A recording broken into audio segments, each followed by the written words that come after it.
and gentlemen, boys and ghouls, chicklets of all ages. I'm your host, Bubba Duke. And as you see, I don't have a host. OMD is out on assignment right now. He's doing some pretty cool stuff. But tonight, instead of doing gaming, I am doing an open mic night. I know you can't see the logo behind there, but it does say open mic night at the Boar's Nest. But I do have a special guest here with me tonight. My first guest, and hopefully more members of Turnbuckle Studios decide to come by and have some fun with us. And in the open mic night, this is a place where we can just talk about anything: wrestling, music, movies, video games, day-to-day life stuff, our shoot job if we want to discuss that, anything and everything that has to do with our lives. So my first guest and only guest at this moment is Mr. Chris Best. Let's bring him up. Mr. Chris Best, how are you doing, my friend? Doing pretty good. A little bit nervous off of that phone call I told you I got this morning, but yeah, that again, that just goes with the territory of being a big dude. I think, and you'll be fine. They'll take care of you. Oh yeah, it's nothing serious, dude. I've seen people go in with worse issues and come out perfectly fine. So you're good. Oh yeah. For our viewers out there who don't know, I'm actually battling tendonitis in my right knee. I've got bone spurs in my right knee. Yeah. And I'm going to be going down for surgery for it. And when they made that call to schedule to talk to the surgeon, they didn't even tell me. They're like, "Do you just want to come in and see the surgeon at this time or this time?" And I'm like, "I'll go in at this time." Yeah, literally. That's pretty well how it goes, because he's in for like the entire day and he just does appointments that day. Yeah. And then I do this, and then, okay, so this day here will work for your surgery. You have this much recoup time, and then you have to do, physiotherapy and blah, blah, blah, blah, blah. Yeah. See, you're in for a long haul, my friend. That is for sure. Welcome to the show, whoever our guest is. Please feel free to leave a comment over there and interact with the conversation we just started. This is Chris Best. I'm the host, Bubba Duke, for tonight, and this is the open mic night in the Boar's Nest tonight. I know you can see in that bottom corner underneath Mr. Best our logo. I'm going to throw the other one up as well, just for giggles, because I love to see that little cutout that you guys made for this show for me. Like, that is so cool. Before we get too far, I want to mention one of my sponsors, K&M Auto Detailing. Anything you want done detail-wise, I need to get more information for this guy so I can run it across the ticker. He has a website. I think it's K&M autodetailing.ca or .com. I'll get that information again, and I'll actually put it up in here. But he is, it's a new business, young fella, just trying to, make his way in the world. So I was like, dude, guess what? I will help you. I will promote your shit as much as possible. Use the promo code KNM. So that way you get a discount. I think it's like a 2-3% discount on your package, because he does different levels of detailing, which is really cool.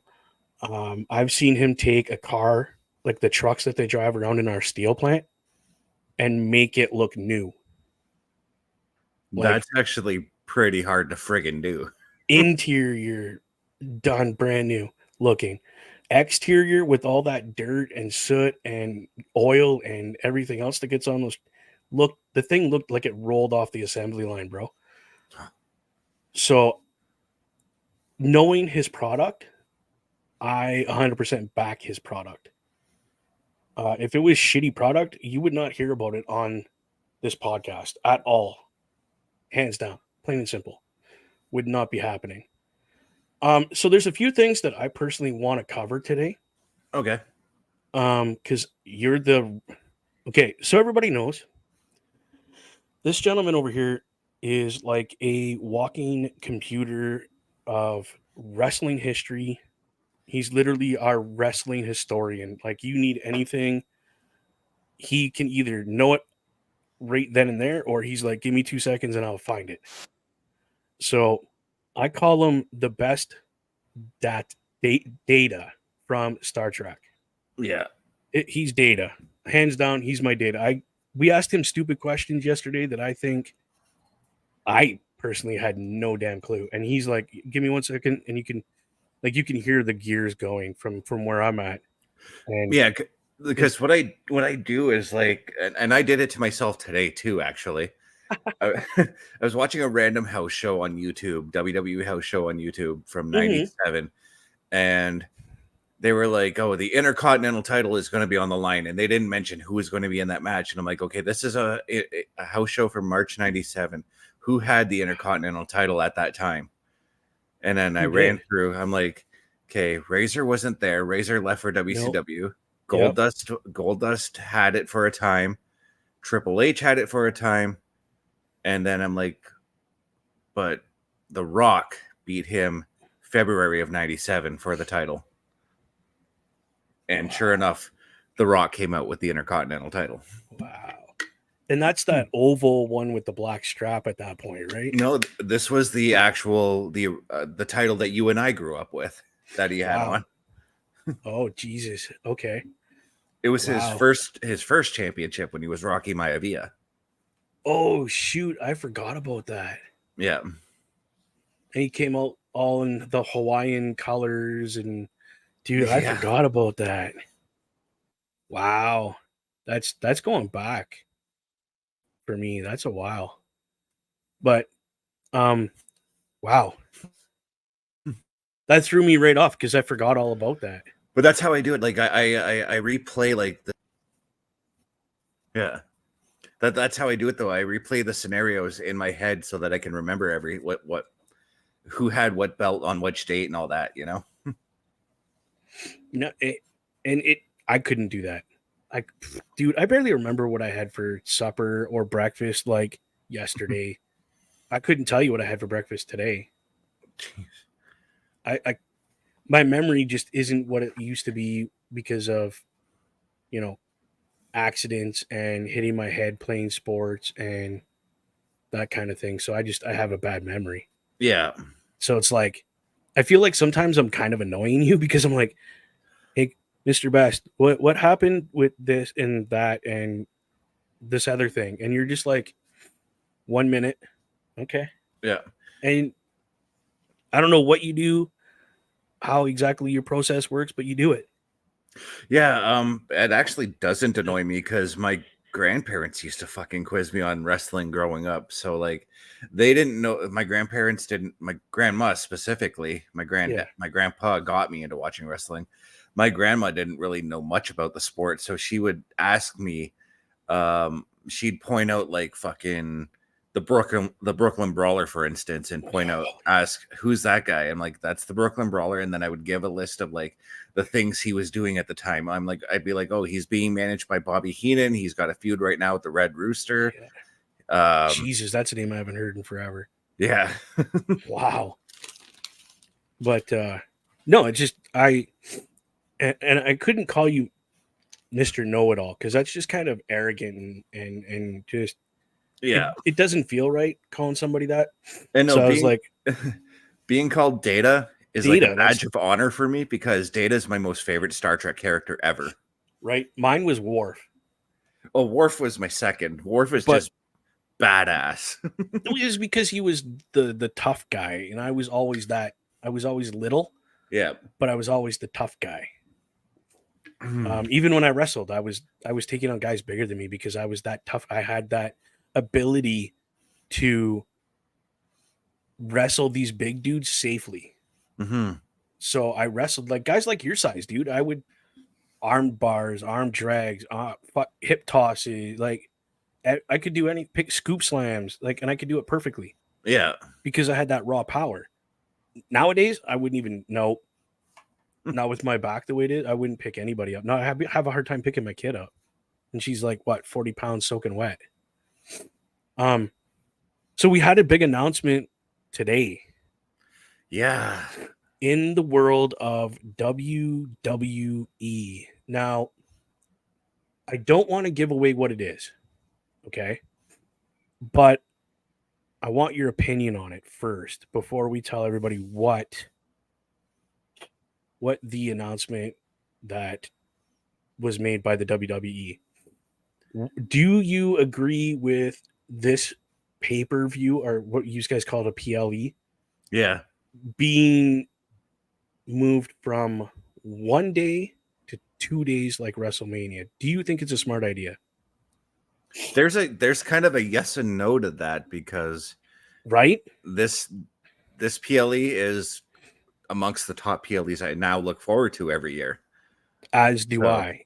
As do I. It and is. and I will admit there was a point where I didn't really care to watch it at some point.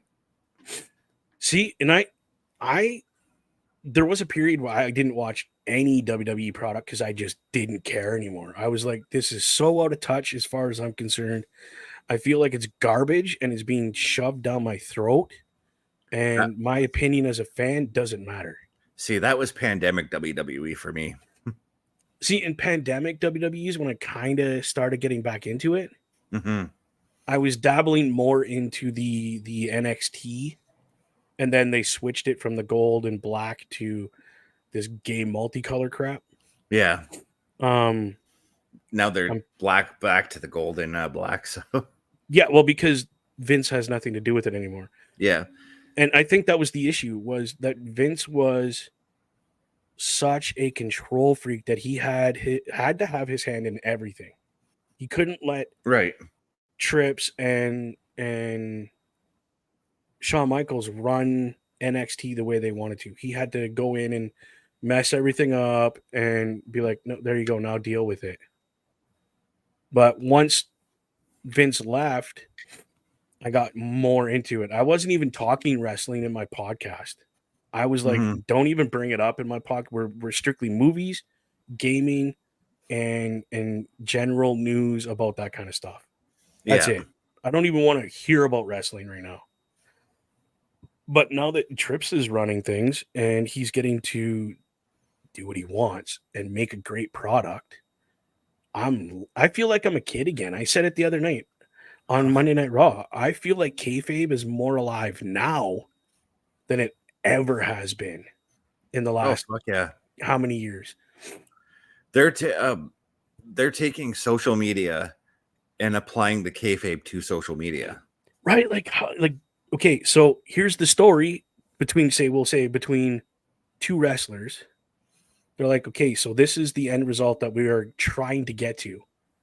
Yes, you have social media, but how about we use your social media to continue the story and make it more in-depth story than what it used to be? Because obviously back in when we were kids, we didn't have social media. We didn't. Right.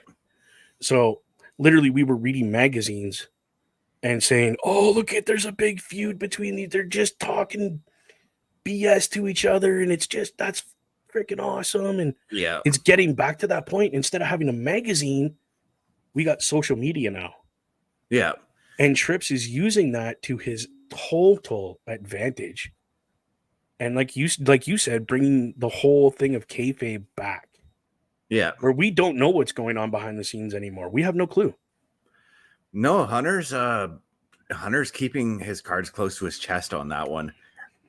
Right? And I don't blame him, because he's making wrestling great again. And I stole that from Donald Trump. I don't give a shit. I don't, but it works. Triple H is making wrestling great again. And if I literally could have 2 minutes with Triple H to say whatever I wanted and he wouldn't beat the shit out of me, I would literally be like, fucking right, dude. Give me a high five, give me a hug, and do not stop doing what you're doing, and don't let anybody change your mind anyhow, because you're doing it. You're rocking it. But to answer the original question about the PLE at hand, yes, my opinion is I'm going to plan to save some money because I want to go. And okay, so we can. I'll just tell people it is the SummerSlam pay-per-view is now not this year, next year, 2026. No, 2025. 2025. Yeah. Holy cow. I thought we were in 2025 already, bro. It's going to be in Minnesota, correct? Yep. If I read that correct. I just want to make sure I read it correctly. That's why I'm asking you. But it's going to be 2 nights, the first and the second. I And the agree reason with you. Okay, so Gord, give me the reason. Give me the reason. I the never reason heard why I said I want to save up my money because we live close to Minneapolis, Minnesota. It's about a 10-hour drive for well, if you drive the speed limit. yeah, if you drive the speed limit, it's about a 10-hour drive from where we are. I'll rent the bus. What do you call those? RV. The bus Oh, RVs. yeah. We'll rent one of those and I'll drive because I got my AZ license. I'll drive all the way there. We'll Yeah. make it in about 7-8 hours maybe, and we'll just park that shit right in the parking lot. Just fucking tailgate party all weekend with Oh, it. the whole weekend. The whole weekend we're gonna have, dude. We'll have a freezer full of hot dogs and sausages and T-bone steaks and shit tons of craft dinner and Fuck rice. And that's what we're gonna live off the whole weekend because we ain't getting anything else but autographs and backstage passes, and we're doing it. Who knows? By that point, if our channel takes off, we could get media passes to the show. Right? Who knows? Because again, Triple H in his infinite wisdom is giving little guys the big break. Mm-hmm. And I believe me when I say this, okay? I believe that he's giving little dudes these opportunities, but if you fuck that shit up, you're on a list of nope, you're not getting it because you screwed up when you were here last time. Simple as that. Nope. You go on the do not recommend list. Don't give you discounts. Don't give you yet. I don't know how I feel about this PLE, this pay-per-view, this epic of summer wrestling event being 2 nights. I don't know because I'm still kind of on the fence about WrestleMania being 2 nights. Right. Because again, we grew up when it was a 1 night, winner take all. Here's the marbles. But now it's 2 nights. I'm still on the fence. Like, don't get me wrong. I'm not pissed off that it's 2 nights. I'm not, because it's 2 nights of epic wrestling at this point. Yeah. But to make another pay-per-view a 2-night event, I mean, it's not close to WrestleMania in any shape or form because it's like literally right in the middle. Right, because SummerSlam is looked at as the WrestleMania for the summer. So exactly, kind of where I was going with it. To be honest, I just couldn't get the words. So thank you. Yeah, but yeah, it's not close enough to WrestleMania that it's going to affect you saving for WrestleMania because you're still going to have the opportunity to be like, okay, so this year I can't make WrestleMania, but I can save enough money. I'll be able to make SummerSlam. Mm-hmm. So let's do the 2 nights of SummerSlam because I can't do the 2 nights of WrestleMania. Yeah. Now, this being said, is SummerSlam literally becoming Summer Mania at this point, where they're going to have fan nights, they're going to have meet and greets, they're going to go WrestleMania on SummerSlam? Is that kind of the idea, you think? I really want them to do that because I've been saying this for years and years and years that they should be doing this for SummerSlam. They did it when Carl and I went to SummerSlam in 2004. They had a whole weekend of events over at CNE Park in Toronto. Okay. So it was a whole weekend, but it was only a 1-night show. Yeah, it was a 1-night show. The Saturday they had all kinds of events over at CNE. We went and met Chris Benoit, Randy Orton, Matt Hardy. Then we saw Fozzy in concert that day. Dude, that would have been completely worth it for me. Because I'm a recent Fozzy fan. Like, I knew about Fozzy. I really didn't listen to them because it wasn't my genre of music back when they started. Yeah. But the last couple hold on 1 second. When he gets loaded, just let him load himself in. Just load yourself in, bro. I don't care. But I can't remember what I was gonna say now because I was so excited about. I think I might honestly save up money and go to SummerSlam. But my main goal right now is I gotta save money because I want to go to WrestleMania when it goes to Detroit again. Like if I can live that long, you know what I mean? Because it's in the next couple years that they're gonna go back. It's gonna happen. It's been announced. No, like they're in the running for a WrestleMania. Yeah. Which I think they're gonna do anyway. Mr. Best, Parrish, sorry. Welcome to the show, my friend. Appreciate you stopping by because I know you have a crazy household right now. Oh no, it's not my household. That's crazy. But we also got okay. word on some family didn't come due to just flying and health. But not More that like just their health is wrong, but flying is it doesn't help. They're lying to you. They're lying to you. They're butthurt that Vancouver lost their chance. To No, be my the one aunt has like when she No, I flies, get she it. gets very I get anxious. it. The other, so like my one cousin, the cousin, him and his wife, the wife and daughter are here, but they're here for a volleyball tournament, so they're playing right now. Right on. So that's why they're kind of here. And then he comes in, I guess, tomorrow, not today. Which okay. I was Right today. on. Yeah. So that's okay. Yeah. How's the Oilers hockey team doing right now? Because I can't get the game on my thing. Hasn't started yet. In stereo. Thank you, gentlemen. Holy. Hasn't started yet. Woo! I got a ringing in my ear on that one.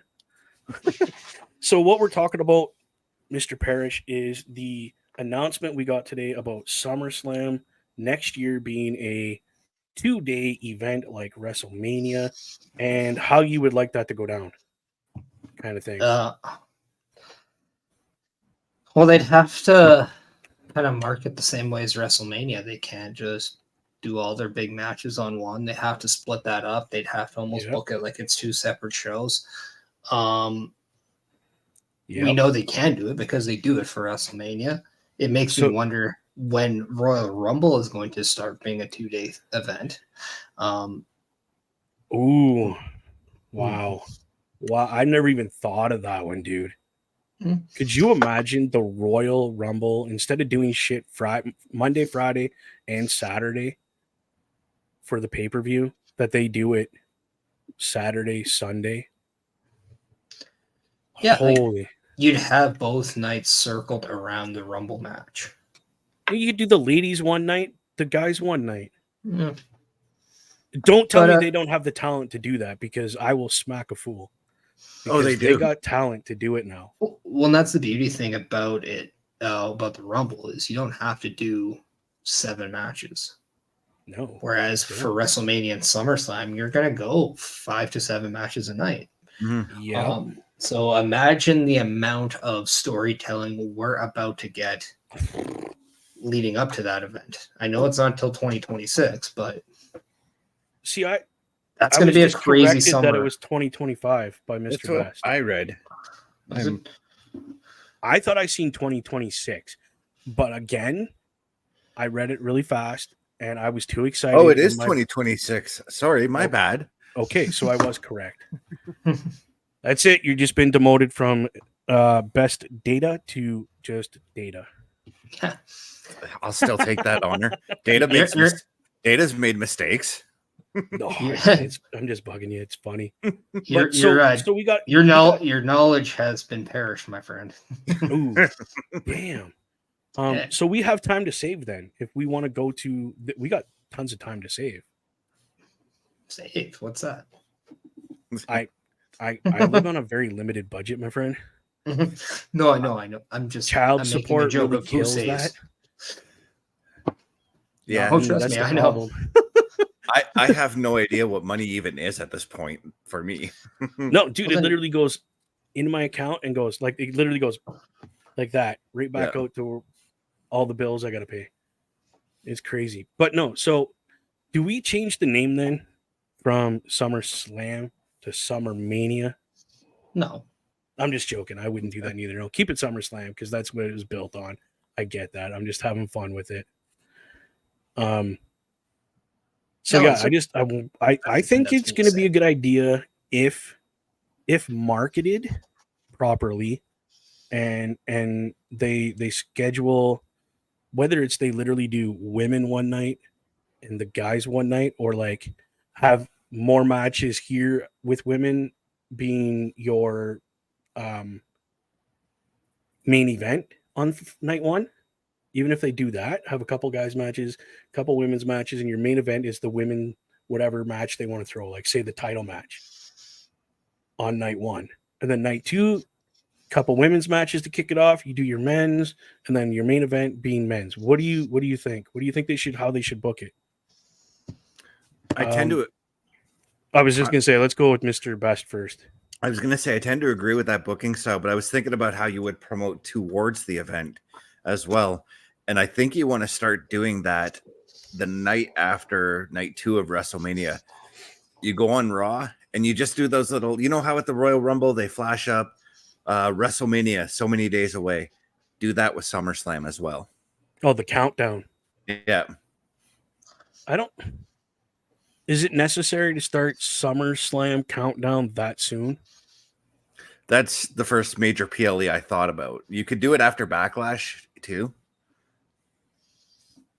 What's the pay-per-view we're having this weekend? The King and Queen of the Ring. Okay, so my thought, again, I don't disagree. Your idea is pretty cool. I'm just thinking I'm gonna get fucking bored of that shit real fast.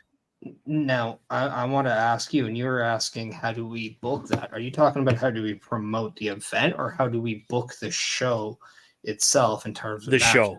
Okay. I know how we're gonna promote it. We're gonna do what Mr. Best said. We're gonna have a countdown to make it special. We're gonna, but I wouldn't start that countdown till after this paper, King and Queen of the Ring. Yeah, as soon as King and Queen of the Ring hits, promote the fuck out of SummerSlam. Here's the thing: you can now, because as stated today by Triple H, this year the King and Queen of the Ring will receive championship matches at SummerSlam on to like the respective brands champions. Now, that is something that you can, because you're tying in SummerSlam with the winner of the tournament. Therefore, you can now start your promoting there. But also, to answer your question about how you book the shows, you can build night 1 of SummerSlam around a King or Queen of the Ring versus champion, whereas night 2, your main event is the other one. So, are we going hypothetically? Night 1, SmackDown. Night 2, Raw, or vice versa. Well, we don't know if it's SmackDown or Raw. But would you do that though? Would you have it that way? It depends, because as you saw in King of the Ring, we have a SmackDown bracket and a Raw bracket, and the winners face each other. Whereas the winners could be both Raw, the winners could be both SmackDown. It might not necessarily be a SmackDown and a Raw thing. So, right, I forgot about that. That's where I would almost say you do with your most important story. Like, hypothetically, let's just use this year as an example. Yeah, go ahead. And of course we will. Pretend like this year is 2 night. I would heavily feature, if you're doing, say, Cody Rhodes, and let's just say it's Gunther winning the Royal Rumble. Actually, you know what? Better case, let's use Randy Orton winning. Okay. And let's say he goes and faces Cody Rhodes. That, to me, needs to be your night 2 main event. And let's say you have Lyra Valkyria winning, and she faces, let's say it's Rhea Ripley. Yeah. Or maybe it's Becky Lynch, whatever. That could main event night 1. And there you go. Now you have your marquee match of the night. But at the same time, you have to think, okay, am I going to be doing CM Punk versus Drew McIntyre this year?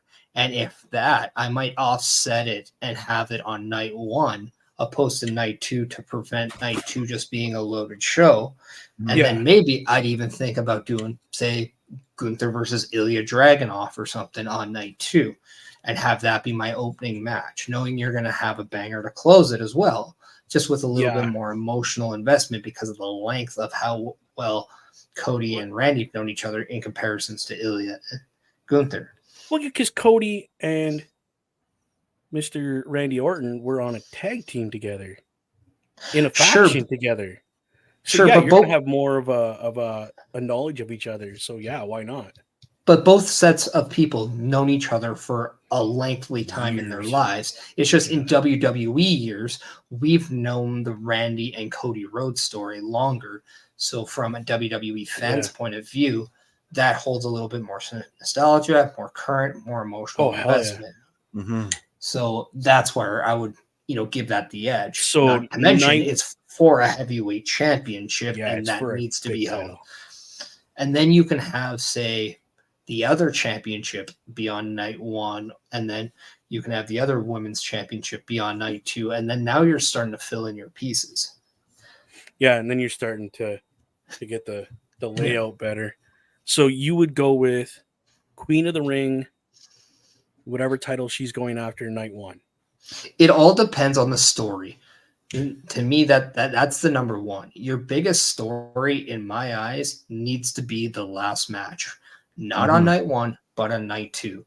Imagine if Cody Rhodes defeated Roman Reigns on night one. How do you beat that on night two? Yeah. Going into night two, if Cody Rhodes had just won that title, I'd be checked out from the emotional match that was. I'd be checked out on night two. Yeah. I'm not gonna lie there. Yeah, because that story had been building for what, 2-3 years pretty well? Yeah. Close enough. Like, give or take. I mean, I'm not exact, but still. Yeah, you would put that on night one. Yeah, I'm out night two. Forget it.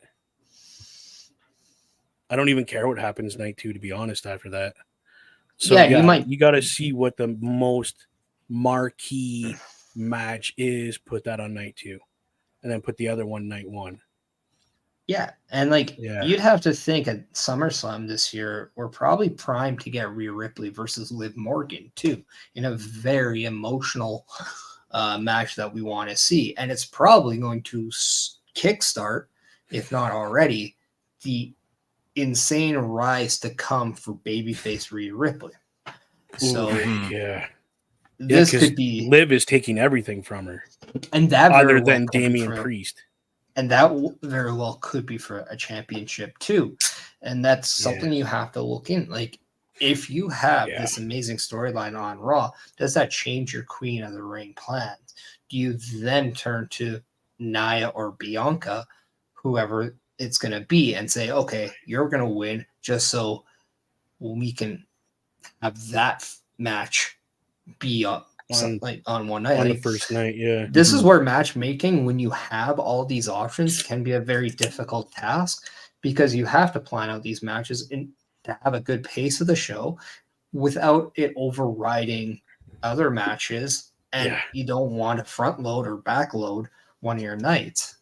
And that's a problem, and they've been very good at not making on the WrestleMania 2 nights. Yeah, they've been doing WrestleMania 2 nights. I find it's been fairly even. Like, your big, like everybody's anticipating this match. Night 2 main event. Right?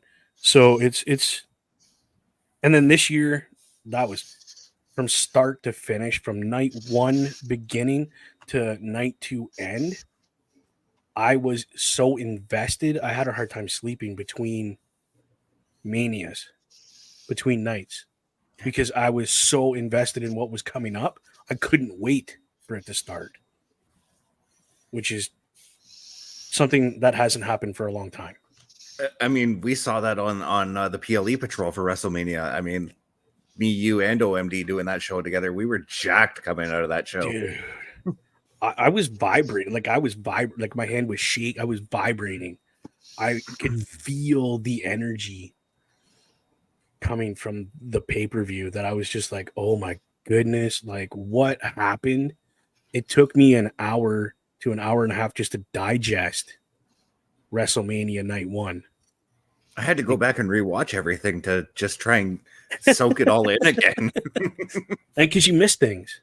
Yeah. It happens. We miss things, and then we catch the stupid shit because we are, at some point in our lives, we were professional wrestlers, except for this guy down here who is the only active guy in our crew as a professional wrestler. I'm sure he catches the stupid shit too. And then you got to go back, rewatch it, and be like, "Oh, I missed that part." Or you catch the same vibe again, and you're just like, "Yeah, dude." Even the second time around, I'm totally invested again, which is cool because that should be how you view wrestling. Is I still watch matches that these two gentlemen here put on, and I feel like that 12-year-old kid watching my favorite guy Jake the Snake just kicking ass and taking names and doing his thing. Like, if you don't feel like that about wrestling, I'll tell you something. If you don't have that kind of passion for wrestling and you're just like, it's something to watch, do me a favor, quit watching it for a while. Just quit watching it altogether. Don't talk about it. Don't read about it. Don't nothing. Completely take yourself out of the equation of wrestling for, say, a month, and then come back. And if you still don't have that passion, you need to watch something else. Okay, like, literally. Literally last night, Bubba, though, the 94 King of the Ring was on the WWE network. Yes. I tuned in to watch it, and I said literally, "Oh, it's just something that's on right now." But my brain automatically went back to being 11 years old. I was gonna say, don't try to tell me that bullshit lie. Yeah, because I know damn well your brain is like my brain, and it goes, yeah, "Oh yeah, there's wrestling on." Right? Yep, my brain went back to 11 years old, remembering everything about 1994, the Brett and Owen feud, because that was what the whole event was centered around. I was just gonna say that was the whole event. Really, was the Hart rivalry, which was bananas, man. Yeah. Oh my goodness. So this is open mic night, Mr. Parrish. Anything you want to talk about within reason, obviously, is available to be talked about. Anything, sports, news, movies, music, anything. I care. I think too. It's the one thing I did take in count with just finding stuff out today was I very much like Triple H going back to the mentality of back in the 90s. It was something that happened. It wasn't always guaranteed. It was just something we thought was a thing, and that was the winner of the King of the Ring gets a title shot at SummerSlam. And he has now confirmed that that's coming back, and the winners of this Saturday's King and Queen of the Ring will receive a title match at SummerSlam, which I think is going to really help shift the WWE back in that nostalgic era, but also give it a new age feel. Right. While organizing your year, and now you're able to kind of have more of an organized way of watching the show, even though there's going to be so much that you have to watch. But now you know, winner of the Rumble goes to WrestleMania, winner of King and Queen of the Ring goes to SummerSlam, and then now you're doing that 6-month intervals. And it's now official that being a long-term fan of the product no longer is something that you are insulted about. It's something that you're rewarded about, because there is somebody who was from that era who understood those things. But also now, if WWE once ever had the perception, and I know they did, that they never listened to the fans, they've got new championships. The fans wanted that. They wanted Cody in the main event. The fans wanted that. They wanted King and Queen of the Ring to come back and to debut. It's here. Now the winners get something of status, like a championship match. Maybe SummerSlam. It's back. All these things that the fans craved or bitched about in the past, they have again, and it's something to look forward to. And we were all told, too bad, deal with it. This is the way it's going to be. Now it's, hey, I hear you. I hear you. I will do something about it. Give me a minute. And it's been done. because the last King of the Ring that I watched was when Xavier Woods won. What did dude get? He got a scepter, a crown, and a cape. He got an Yep. Intercontinental title shot. See, I don't remember that. He I don't lost remember. it. That's why. And I they don't- didn't make it important. No, they screwed him because all I remember is the crown, the stupid gay scepter thing, and the shitty cape they gave him.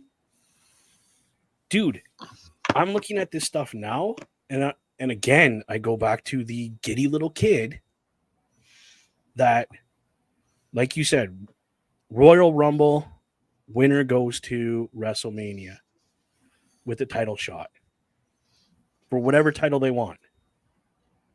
Okay, cool. I love that. That gives me meaning for 2 pay-per-views. To want to watch 2 pay-per-views.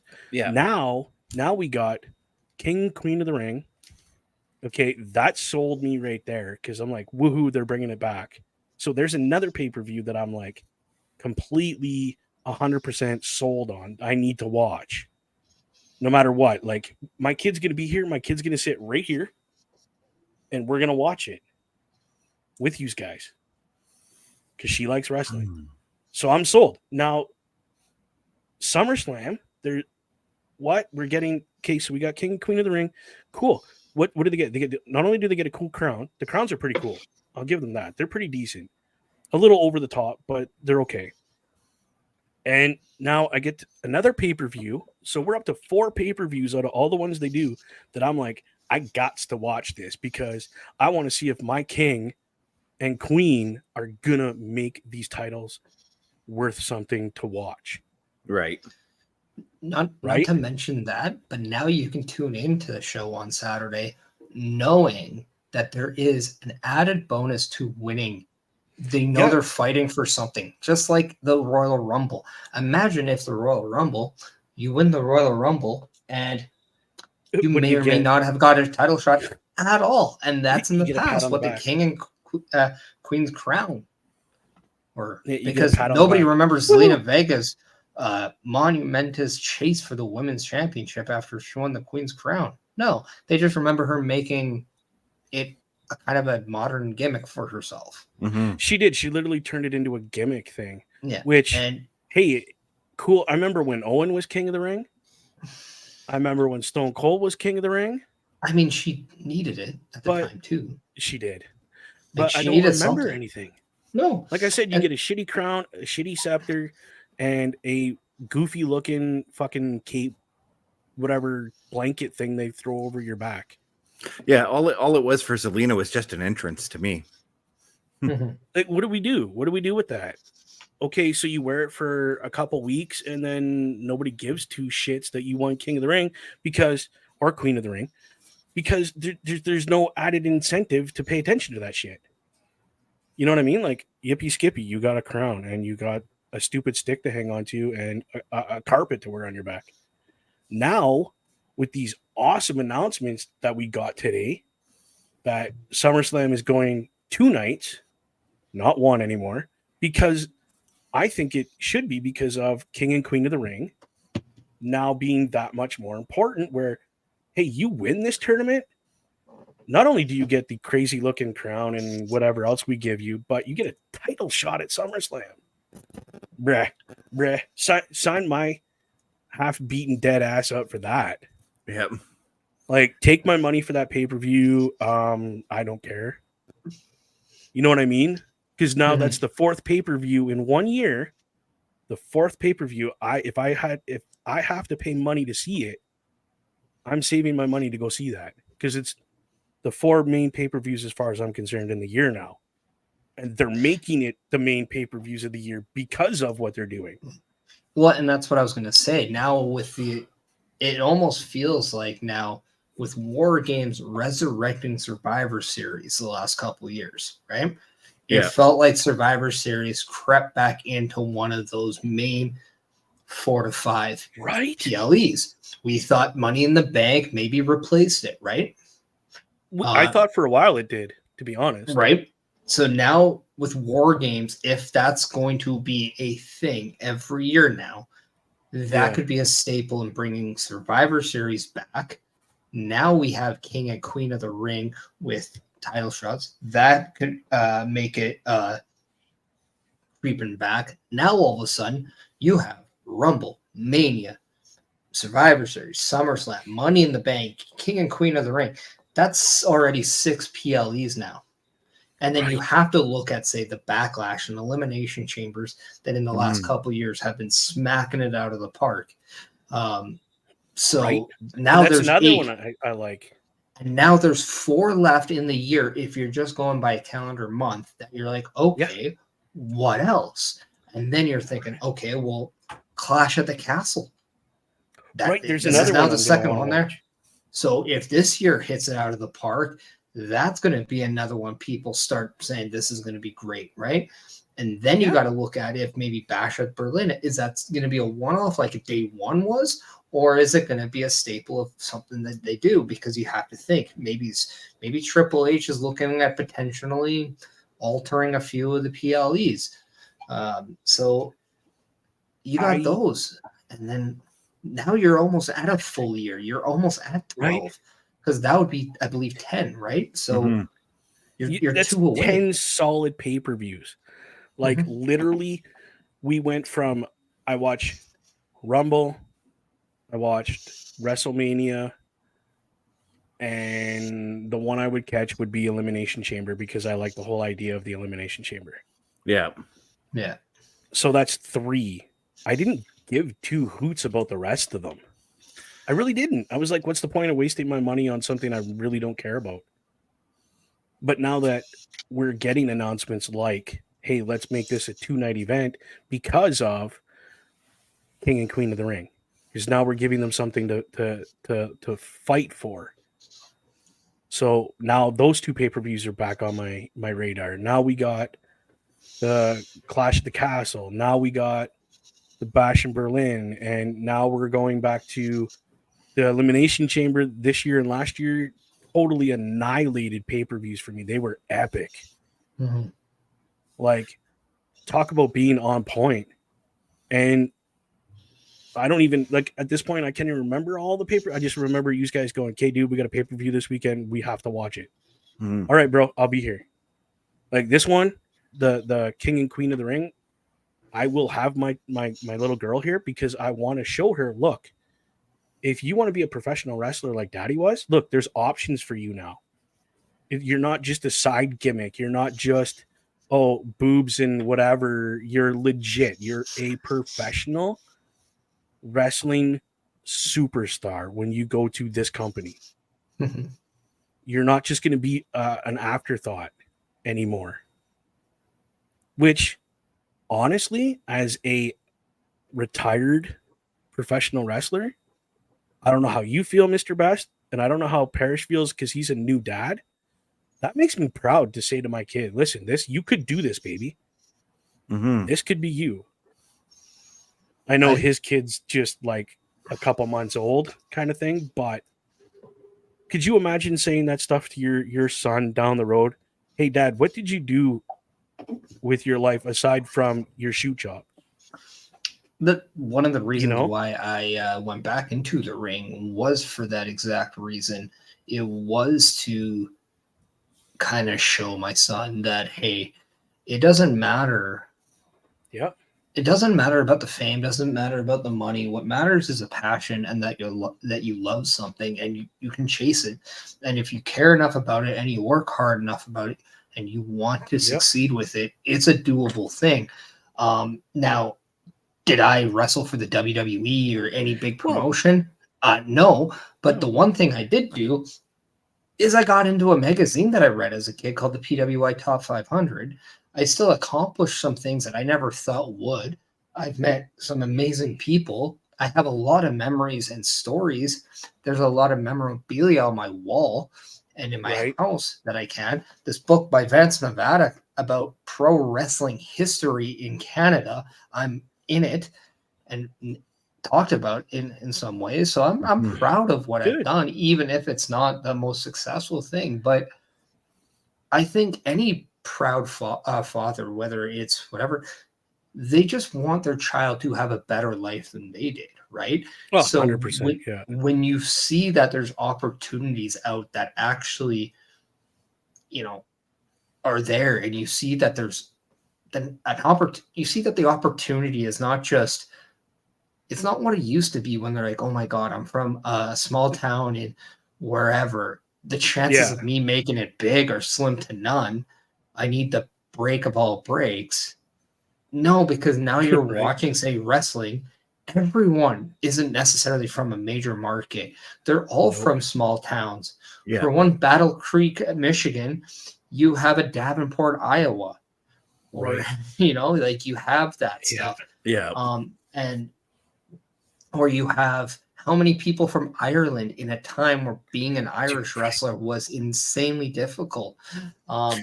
So There's like four or five that I know of. well, Like, you got Lyra, you got Becky, you got JD, you got Finn, and that's just four right off the top of my head, and I know Yeah. there's more. I can't think of But any other ones right now.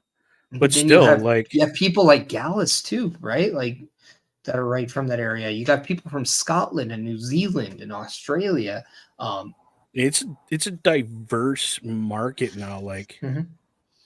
it's incredible to see what we got. And you're seeing that in so many areas in sports, not just wrestling. We're seeing the amount of black hockey players there are now in the NHL, and not just because they're Right? black, but because they're good. And Yeah. it's insanely huge. And now Well, there's look more at German baseball. players. Look at baseball. How many Asian baseball players do we have at this point in baseball? Bulkster, what's going on, bruh? Welcome to the show. I mean, yeah, actually, now that you mentioned that, I'm thinking of all the Asian players that I know about in baseball. I'm like, holy Christ, there is a bunch of them. But also, baseball's exploding over in Japan right now. So it's huge in the Asian market right now. Like, silly huge, but it's they're good at the game. Excuse me, and they put the time in to get where they are.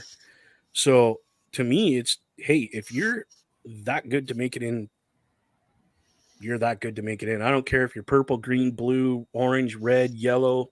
I don't give a shit. It's your skill level that gets you to where you get. And that's what I try to explain to people about casting decisions in movies as well. Oh, it's the same thing. If you're not good at your acting, bye. Yep. It's, and I'm gonna go a little bit on a political tangent a little bit here.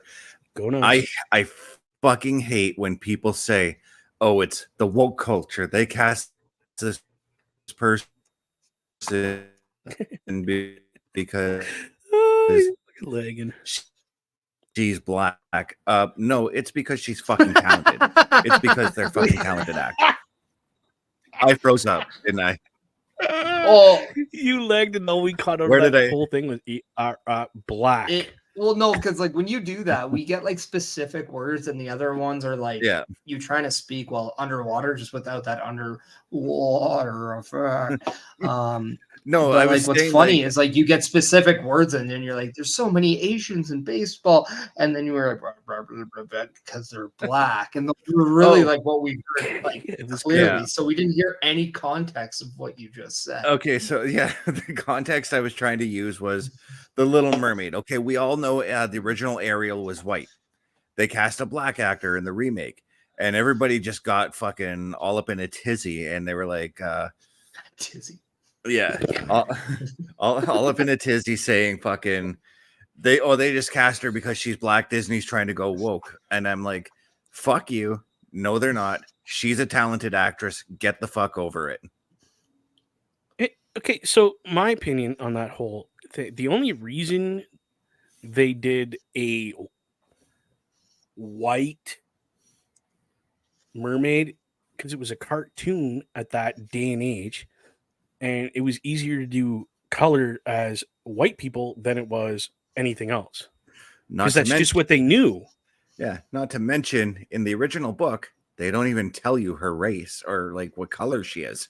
Yeah, they could have drawn her purple, and do you think I would have? No, it wouldn't have made a difference. Yeah.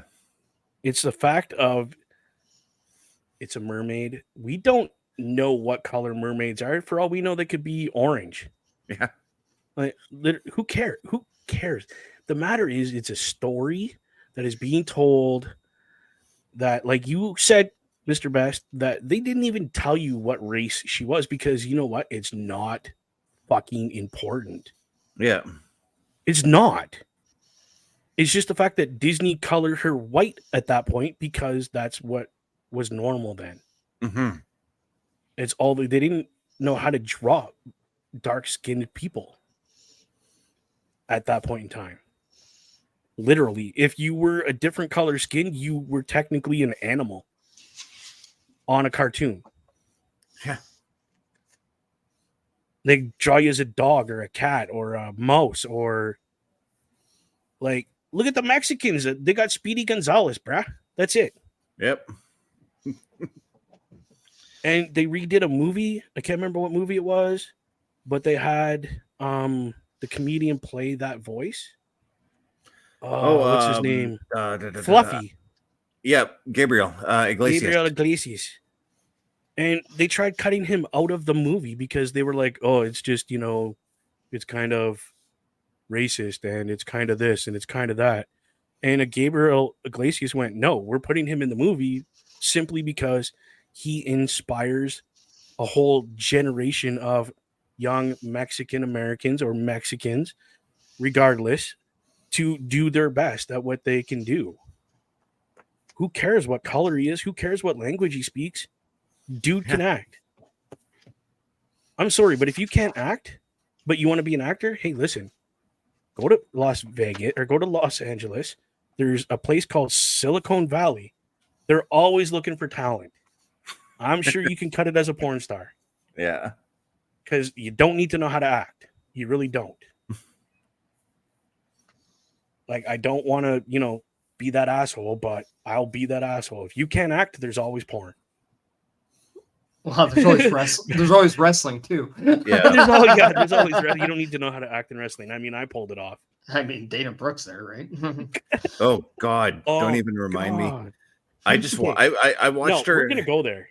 Okay. We're gonna go there, Best. Because I was gonna go there regardless, anyway. So I knew you were, but listen, when she was a thicker girl, okay, she didn't need to know how to act because her wrestling ability, as far as I was concerned, when she was a bigger girl, it was worth watching because she had some talent.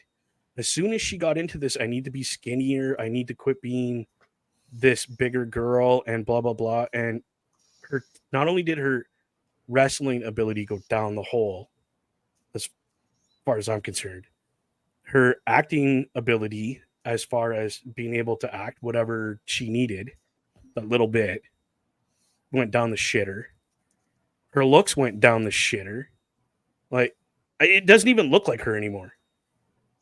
Like, literally, she could have came in with a completely different name and called herself, Captain Cornholio from TP's R Us, and I would have believed it. I wouldn't have known any different.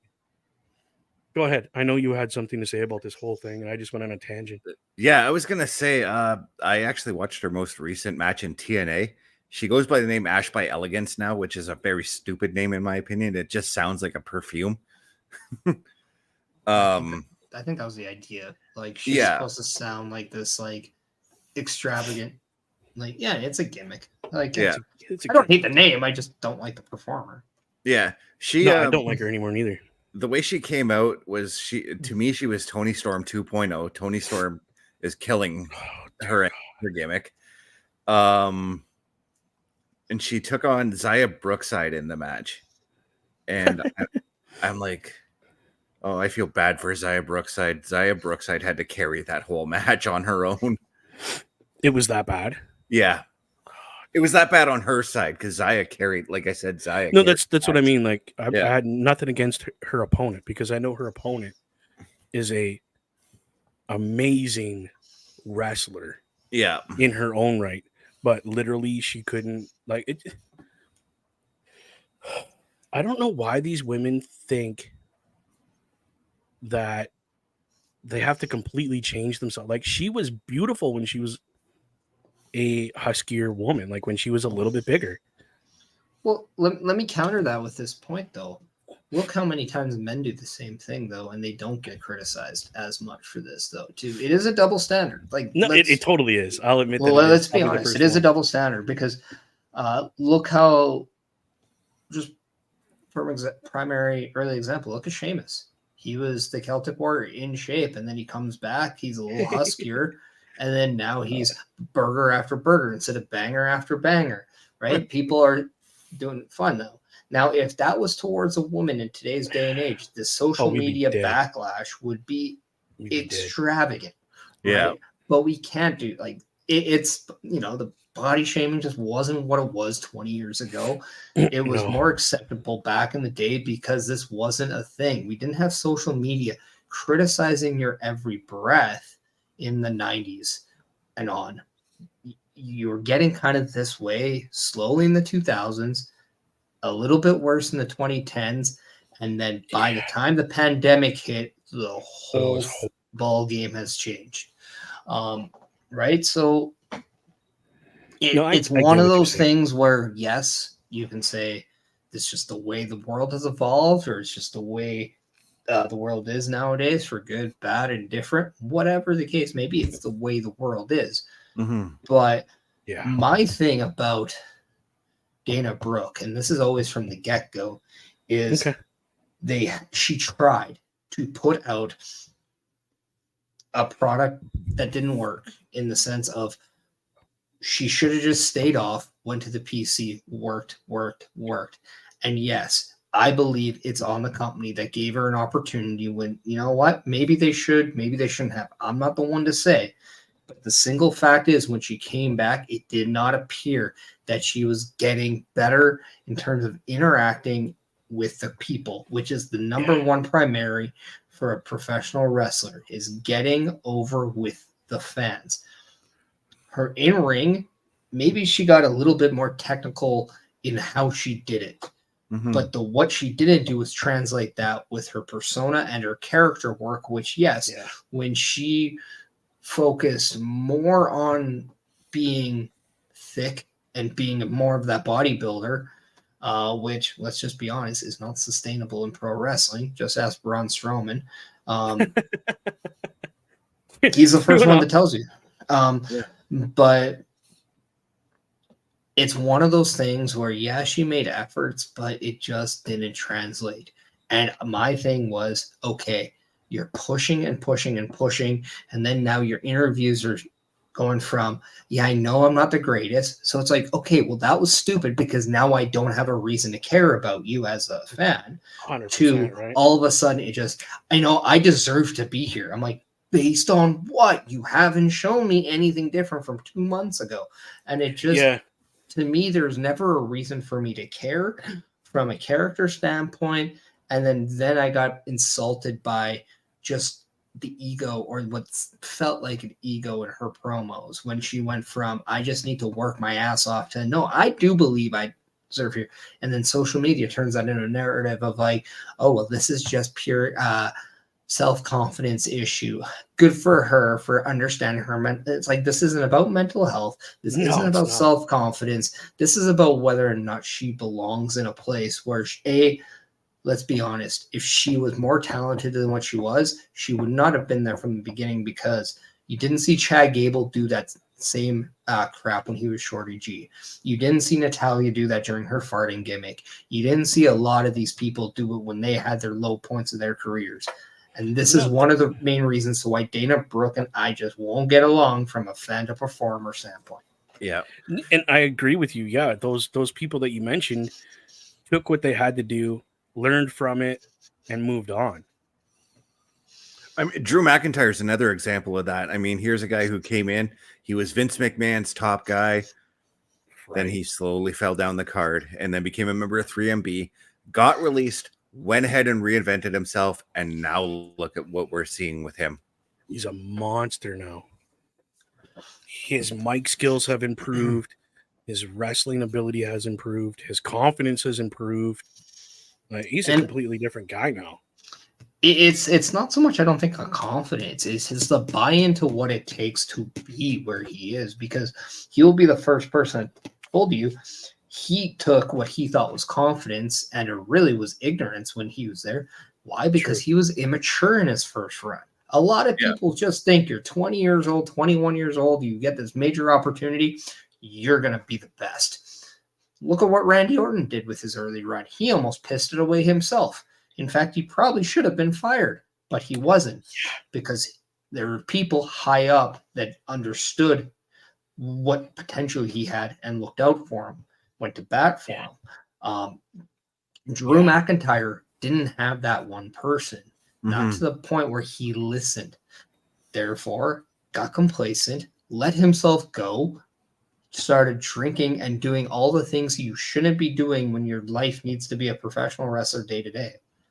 And he said him and Jinder Mahal, who's another guy that when they put down the work, Jinder Mahal flat out admitted with his interview with Chris Van Vliet that it wasn't his body shape that Vince McMahon loved. It was the ability to sustain it on the road that Vince McMahon appreciated, because no matter your workload, you still found a way to put that into the job and to have that restraint. And he's like, that's what he wanted at a time to be his champion. And that's what he got. In return, he got a WWF championship out of that because he put in the work to where the boss believed in it. And so did Drew McIntyre. When he got released, it was a wake-up call. He got his ass in shape. He got his ass in the right mindset. He went back to where it began. He went back to Ireland and went back to Europe, started doing that. He had a killer run in Impact or TNA, whatever it was at the time. And then he was on the radar once again. And that's 9 times out of 10 why you see people get released. And it wasn't because they did something wrong. It's because the company flat out wants to see you believe in yourself and show you why you belong there. And they're saying, look, the door's not open. You think they're going to tell Zack Ryder that, yeah, we're never going to hire you again? No, but what they are going to tell him, look, give us a reason to why we should hire you again, because we want to make sure that when you're here the next time, we could put you on the billboard to WrestleMania, not for a guy who can just fill out Backlash. Right. Yeah. Yeah. 100%. People overlook that because they just think, oh my God, they released, what an evil empire. And it's like, it's a business. They don't get why they're doing it. Yeah, it's business. They only have like 40 people in the performing center busting their ass and chomping on the bit for that same opportunity that sometimes guys get complacent about. Yeah. Speaking of Drew McIntyre, because we were talking King and Queen of the Ring earlier, I'm going out on a limb here.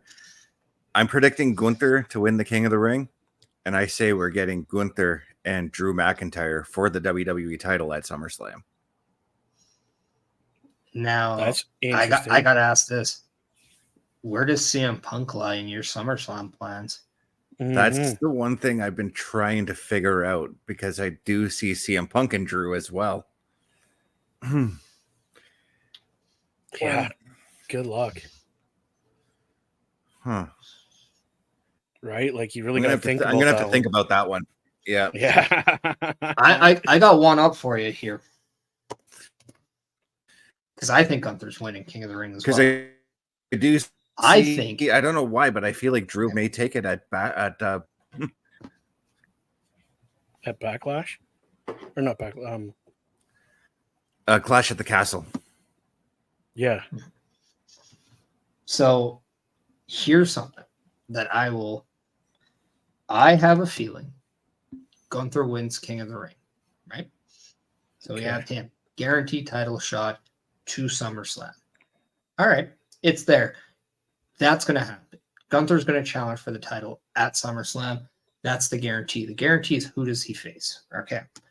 Now, we know Damian Priest and Drew McIntyre are looking like they could be a Clash at the Castle championship match. Yes. I believe CM Punk, its final straw, is to toss Drew McIntyre one more time for that title. Damian Priest somehow escapes still champion, because as much as Drew McIntyre is talking about how many people are taking their eyes away from him and that's their mistake, he takes his eye away from Punk, and that's his mistake because that is what's costing him. It's an ironic platform, if you ask me. That way, you're now setting up Drew for CM Punk at SummerSlam. You have Damian Priest set to face, say, Gunther at SummerSlam. But Gunther's last test is maybe an Ilya Dragunov. And maybe Ilya Dragunov somehow wins the championship at Bash at Berlin, to where at SummerSlam it is now Ilya Dragunov versus Gunther, and Gunther wins the title and wins that best out of 3 series. There's a big problem with that, Parrish. Bash at Berlin is after SummerSlam. Isn't it? When is SummerSlam? SummerSlam's August 3rd. Why the fuck is it so goddamn early in the month? WWE, you're fucking up SummerSlam, and March needs a pay-per-view, you bastards. Oh, shit. I was not expecting When is that. Bash at the Berlin? I thought it was July. August 31st. It's right at the end of the month. Yeah, they got one at the first and one at the last. Then you have Damian Priest be the champion. Gunther wins, and you set up the same match, Bash at Berlin. Regardless, I like the idea. So, yeah. But WWE, I'm gonna be wrestling on these fucking shows. Fuck off, man. Yeah, I think PBR, that's I think that's one thing WWE does need to fix is the 2 pay-per-views a month. Just no. One pay-per-view a month is fine. Stop changing the location sometimes. This whole it's in back. My kid's calling. It's in the first week one year. It's in like the 9th week of the month next year. It's like, come on, consistency. Remember when WrestleMania was in March? I loved it. I grew up wanting a WrestleMania on my birthday. Now all of a sudden it's fucking Easter next year? What?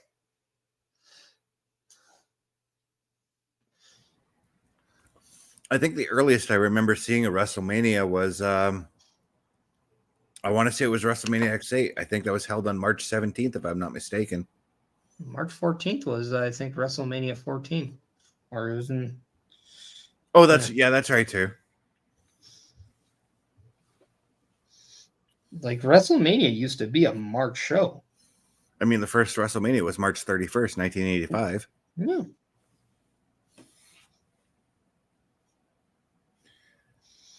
So, like, I'm pulling up going on Wikipedia. I'm looking at the history here. Dear God. I don't need to know the geographical location and maps here. I just need to know dates here. Oh my God, Wikipedia. You really seriously need to just not be bad at what you do. So I'm just, no. Why is there a giant fucking accordion on Yahoo? Nobody wants to search accordion. Why are you eating and I'm the only one talking? Sorry, This is a conversation. I got Cinnabites from Little Caesars today, so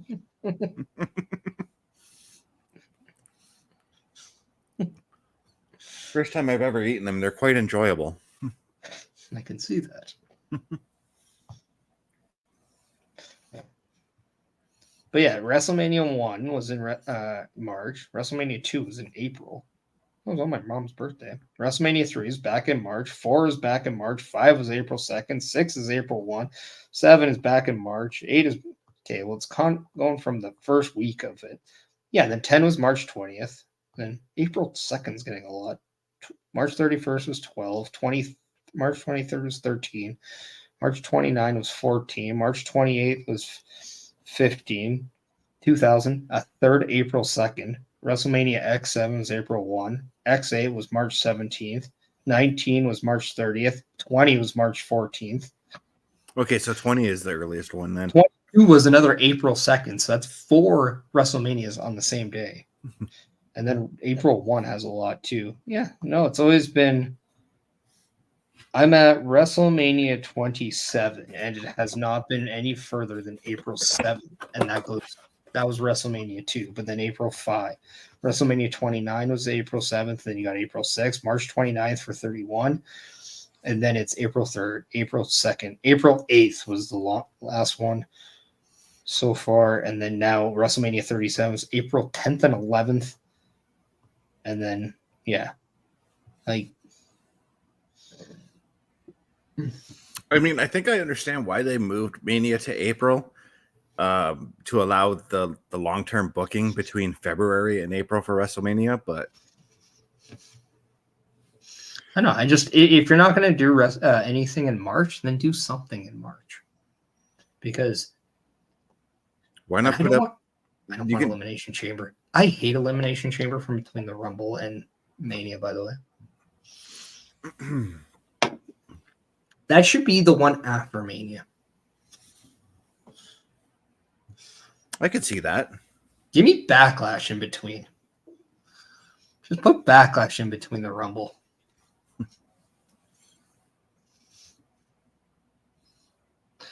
Go Rumble in January, and don't even think about taking it out of January. I'm telling you. No, Royal Rumble will always be my birth month pay-per-view. It's a January staple. It's going to be on Groundhog Day one year, I bet. It's going to be infuriating. But yeah, and then you can do Chamber in February. Maybe do something in March, and then Mania's in April. I don't know. Maybe to try and even it out, I'd move Chamber closer to the end of February, and then you could alternate between February and March through that. I would just put the Chamber after Mania. Like, what is it about having 6 people just beat the living shit out of each other in a gimmick match before the biggest show of the year? Like, how does that make sense? Well, one of the matches you win a title shot usually. I know, but it's such a cop out though, isn't it? Yeah.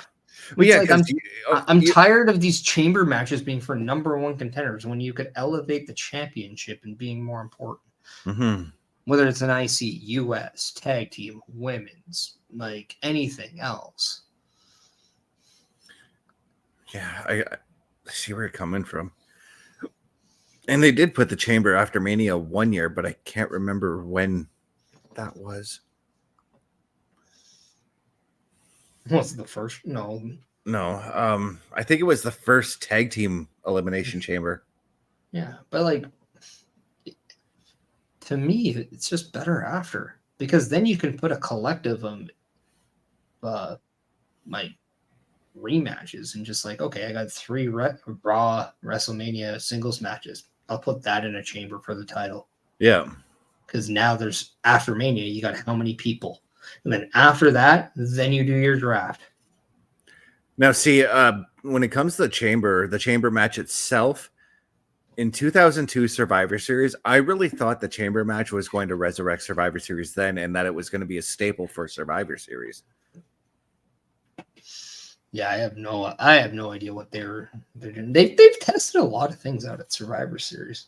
Yeah. But then SummerSlam 03 rolls around and the main event was a Chamber match. They've never done it, and like, I don't know, and then all of a sudden every gimmick match was a PLE. It was weird to me. Like, they even had like tables, ladders, and chairs, and then it became TLC. What a dumb pay-per-view. Yeah, like, you're telling me Armageddon wasn't better than TLC. You're trying to tell me No Mercy, No Way Out. You can't just have those instead. Well, No Way Out did become a gimmick pay-per-view, so I know, but like, I was when you said TLC, you reminded me. I believe it was the first ever TLC, 2010, I think it was. And it was the John Cena Wade Barrett match, and John Cena just taking down all them chairs on top of Wade Barrett. Yeah. I thought about how stupid that whole thing was. That also would suck if you're Wade Barrett. Not gonna lie. Yeah. But I mean, like that whole build between Nexus and the WWE and them jobbing at SummerSlam fucking annoys me. Yeah, that wasn't like my favorite thing. Because there's Actually, every one of them became stars in their own right afterwards, with the exception of Michael Tarver. And yeah. I mean,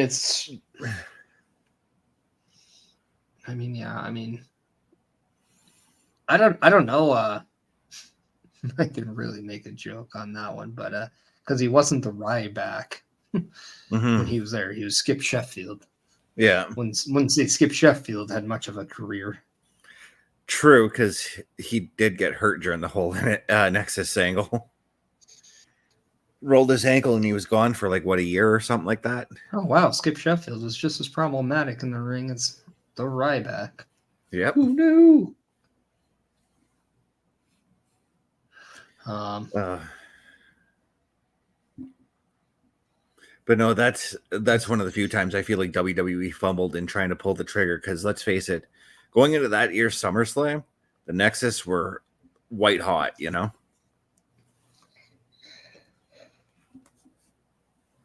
Yeah.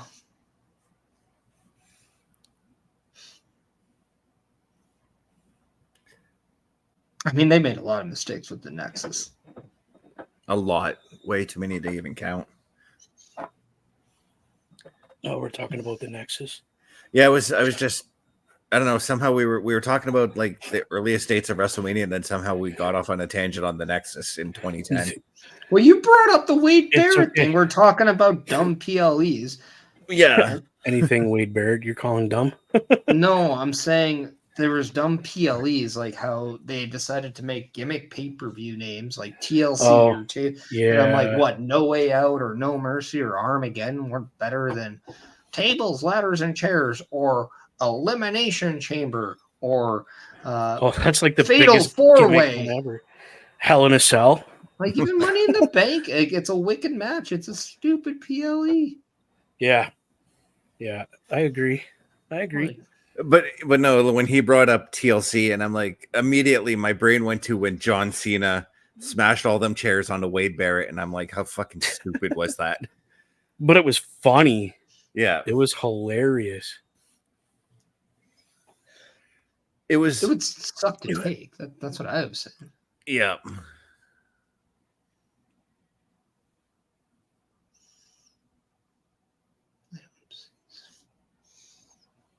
So yeah, I had to step aside. My kid called to say goodnight. And that's cool. She was showing me her bearded dragon and how it looks pretty cool. It's pretty cool for a little lizard thing. And then it turned and it walked out over to her blanket and was sitting on her blanket, and his tail went. And I'm like, he's gonna poop. No, he's not, Daddy. And he pooped on her blanket. Every lizard, when they lift their tail, they're about to take a dump. Yeah, she's 6. She doesn't know that stuff, right? So I was like, baby, he's gonna poop on you. Daddy, he's not gonna poop. Sure enough, he pooped. It was funny to watch, to be honest with you. Is Bulkster, are you still in here watching the show, my friend? Speaking of lizards, I'm actually thinking about getting another lizard. I still have all my lizard gear from my past one, so I might as well get another one. I want to get there's a lizard out there. I can't remember the name of it, but it looks like the Red Devil. It's red and black, and it's just awesome looking. It looks like a little like demon lizard, and I'm like, I want to get one. I think I know which one you're talking about. I can't remember the name of them though. Yeah, they're really cool looking though. Like super intimidating too. I want one, but I have no room for a lizard or anything. So my pet is Mr. Poopy, right here. Well, I'd have to show today since it's the 25th anniversary of Mr. Owen Hart's passing. Yes, rest in peace, my friend. Yeah. So, and also, in honor of that, I'm getting there. Go ahead. No, it's Chris Bass. He blows his load in conversations too early. I do. He does. He does. You gotta cut it once in a while, man, and then you gotta reset and recharge.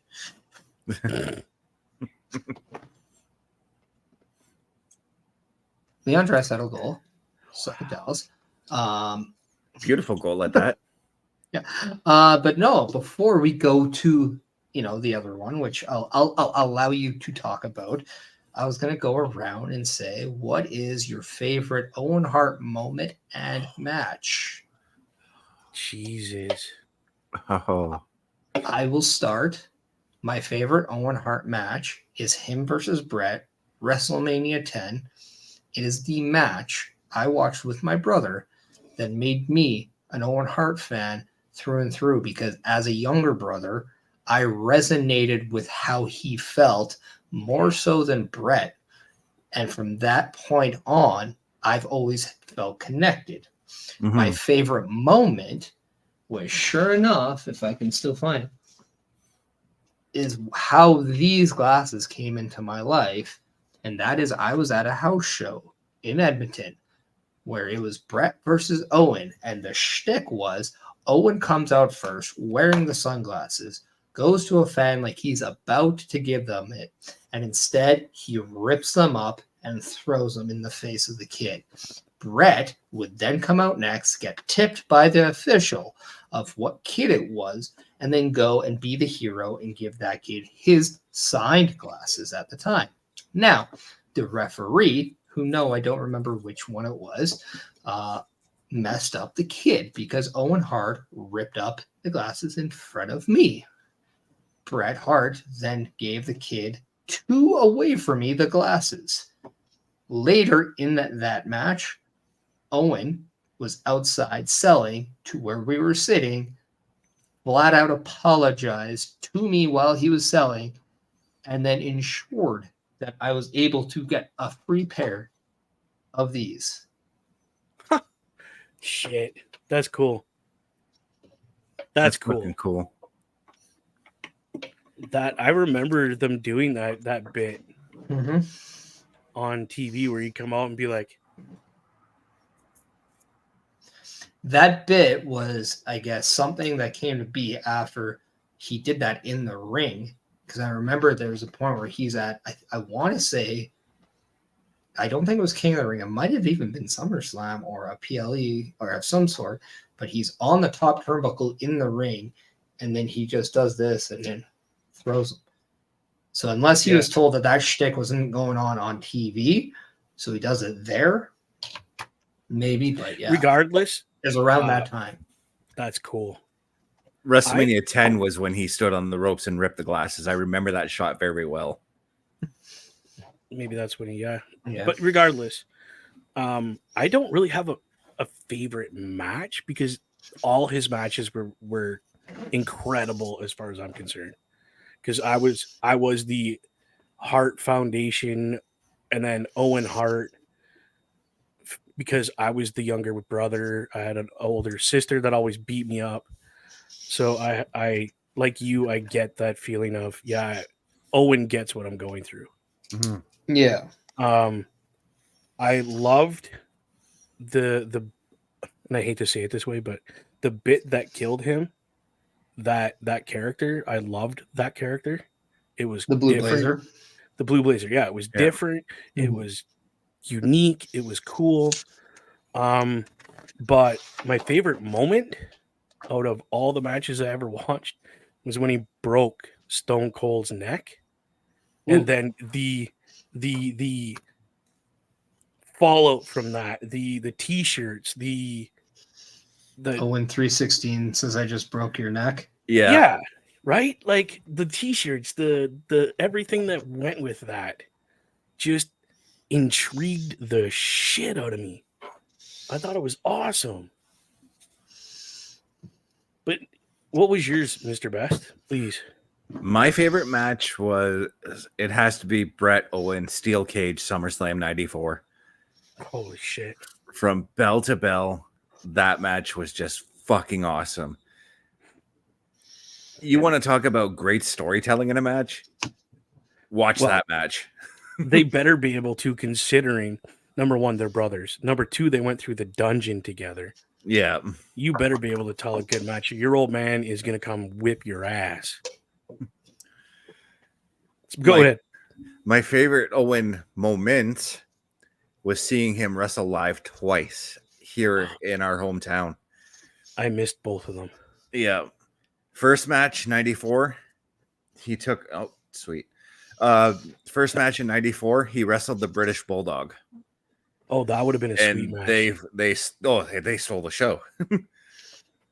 And of course, as you posted earlier in our Facebook chat, or yesterday in our Facebook chat, the whole D'Lo story thing, Owen was doing that throughout the match too. So you saw him fucking around with Bulldog, fucking around with I think Earl Hebner was the referee at the time. Go ahead. Sorry, go ahead. And then in 95, him and Yoko defending the tag titles against the Smoking Guns. That was epic. I saw Owen fucking around with Mr. Fuji at ringside. Okay, but here's the thing. When was Owen not fucking with people when he was in a match? Because I heard it was quite frequently he was messing with people during the match. I would assume before he probably made it to the WWF. I think he wasn't maybe that way when he was in the Stampede days. I think he was more of a backstage kind of a, I like to have fun. I don't think he had the courage to do it in the ring as much, but I think that when he got to the WWF, he was always around his brother. He was always around family. He had a lot of familiar surroundings. That allowed him to have the confidence to just have the balls to do it in the ring. Because it's a different story from ribbing somebody in a match than it would be. Yeah. Oh, I mean, well, like that video that I posted in our group chat with D'Lo telling the story of, I was so nervous that I was hitting him, but I was like literally just annihilating the guy every time I hit. I was so nervous I couldn't tell how hard I was hitting, and he got me into a hold and whispered in my ear, "Hey, look at your boot." And D'Lo from day one was a stickler about his appearance. Yeah. His boots had to be a certain way, or his shoes, whatever he was wearing, had to be done up perfectly. They had to be tucked in. They had to be this. And Owen fucked with him during a match because he knew D'Lo was nervous. You're facing Owen Hart. How could you not be nervous? Like the dude was a wrestling god by that point. So he messed with him. D'Lo fixed his shoe, tucked it all back in, nice. They continued on. He was still nervous, so he hit him a couple times, really too hard. Owen again got him into a hold where he could whisper in his ear, "Hey, look at your other boot, you dummy." You know, and he looks down and is like, "What the hell? Like, what's going on with my boot?" While they're wrestling, Owen was untying his boots, and he didn't realize he was doing it because Owen was so smooth and so technical. You couldn't tell what he was doing as far as pulling a prank on you. Yeah. But anyway, D'Lo, like, okay, I fixed that boot, got it back to normal. I was still a little nervous, but not as much. But Owen could tell. Again, got him in that same hold where he could whisper in his ear, and he's like, "How you feeling?" He's like, okay, but yeah, look at the ref's shoe now. Well, he untied the ref's shoe in the middle. How do you get near the ref to be able to do that without him noticing? You know what I mean? Like, and it's talent. Owen Hart, I think, was one of the best in-ring performers I've ever seen. Before you just stop there, finish the last part of that story, because it made D'Lo laugh to the point where he's like, "What is going on?" And Owen's like, "All right, are you settled down now?" Yeah. And he's like, "Yes." And he's like, "Okay, let's wrestle." And what I loved about that, and it was one of those things where in Owen's time, especially during going into the dungeon and stuff like that, where working snug was the thing. It was an old school adage where if you got tagged and you didn't immediately apologize, you had what the insiders call a receipt. You were going to get a shot. Look at Braun Strowman to Brock Lesnar. I was just thinking that. Braun Strowman stiffed Brock hard. And that was a complete thing. Oh, 2-1. Nice. It was, and even Braun was like, "Listen, I didn't do it on purpose, but I didn't grab him and say, 'Dude, sorry.' I just continued with the match." But the point I was making is Owen didn't have to give him a shot back. He saw a different way of teaching the guy how to just chill. He understand that, like, okay, I don't think D'Lo is a stiff worker, but what I do think is that he might be a little over anxious. He might be a little bit too energetic, or something might be. He was nervous He's not as him. fuck, is what he was. It's the whole "you hungry, have a Snickers, settle down" kind of a deal. And this time, his Snickers was a legitimate way of snickering by watching the shoelaces being untied. And then as soon as he's like, okay, are you settled down now? Yeah. Now let's do our job. And let's do this. And that's just a different approach to how to get the same result without having to put harm on your opponent. The best part is, as we have the internet now. So I went back after posting that to you gentlemen. I got a kick. I had to watch that 3-4 times. I was laughing every time I fucking watched it. I'm like, okay, so Owen Hart, D'Lo, because he said the event and everything, the date. So I looked it up, and I'm watching, and Owen has D'Lo down, and he spins on top of him. And as he spins, you can see his hand kind of really quick go like that by his boot. Yeah. And that's when he fucked with his boot the first time. And the same time, but he went the other way, pulled his boot, and then got him into that hole. And he's like, and you could see D'Lo doing it, and he looks down, he goes, and Owen pushes him forward enough that he can, that he could fix his boot, and then comes back. They do their thing. And then again, I don't know, you didn't see him go near the ref. So I don't know how he undid the ref's shoe, but he did it. And boom, he's back into that hold again, and they're facing the ref this time. And he's like, and you can see D'Lo kind of just go, what? And then you could see him chuckle. And then at that point, the match was completely different. Completely different and fluent and just technical and on point. And it seemed, you could tell, you could see the relaxation come in that match after that point, which to me speaks, like you were saying, there's different ways of teaching people. Some guys, you stiff them and you get the reaction Brock Lesnar gave to Braun Strowman. Straight up punch in the side of the head. Is that the way to do it? Probably not, because Braun Strowman, again, was the young fella, and Brock Lesnar's been in the industry long enough to know better, in my eyes. But at the same time, Braun should have just grabbed Brock Lesnar like in a headlock or something and whispered in his ears, dude, totally didn't mean to do that. Sorry. How do we go from here? How do you want to handle this?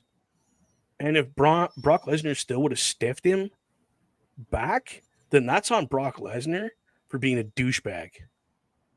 Because dude grabbed him and apologized right away. I've done it. Yeah. I've stiffed somebody and I literally grabbed them right away. And not the collar and elbow grab, but nice and tight with our heads together. And I was like, bro, like nobody could see us talking. Nobody could see anything. And we're just kind of struggling back and forth. And I was like, dude, I am so sorry. That was unintended. I thought you were further away. How do you want to handle this? Because we got to get to the end. Like, we have steps we need. He goes, okay, I'm going to push off you and we're just going to continue. We'll do a clothesline bit off the ropes, and then we'll just roll right back into what we were supposed to be doing. Boom. Never had an issue with that guy. But I have stiffed somebody and went, fuck, I don't care, because I didn't like the guy. Yeah. And you better believe I got a punch in the mouth for that. It happens in the industry. I'm sure that Parrish, you've been stiffed, and how would you handle it? Oh yeah. No, I see, I'm weird. I'm the person that says, I'd rather you stiff me than barely touch me, in the sense of I'd rather you make it look believable than not believable. I was the same way. So if the situation, sometimes you're gonna get hit. It's wrestling. It's not ballet.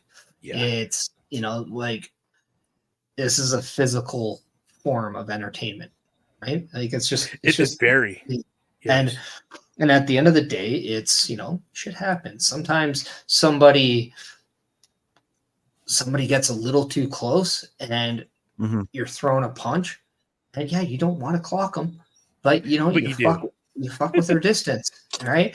Because let's be honest, when you strike, you know you got a distance out there, right? You know Yeah. you're not like. It's the job of a UFC fighter to punch through you.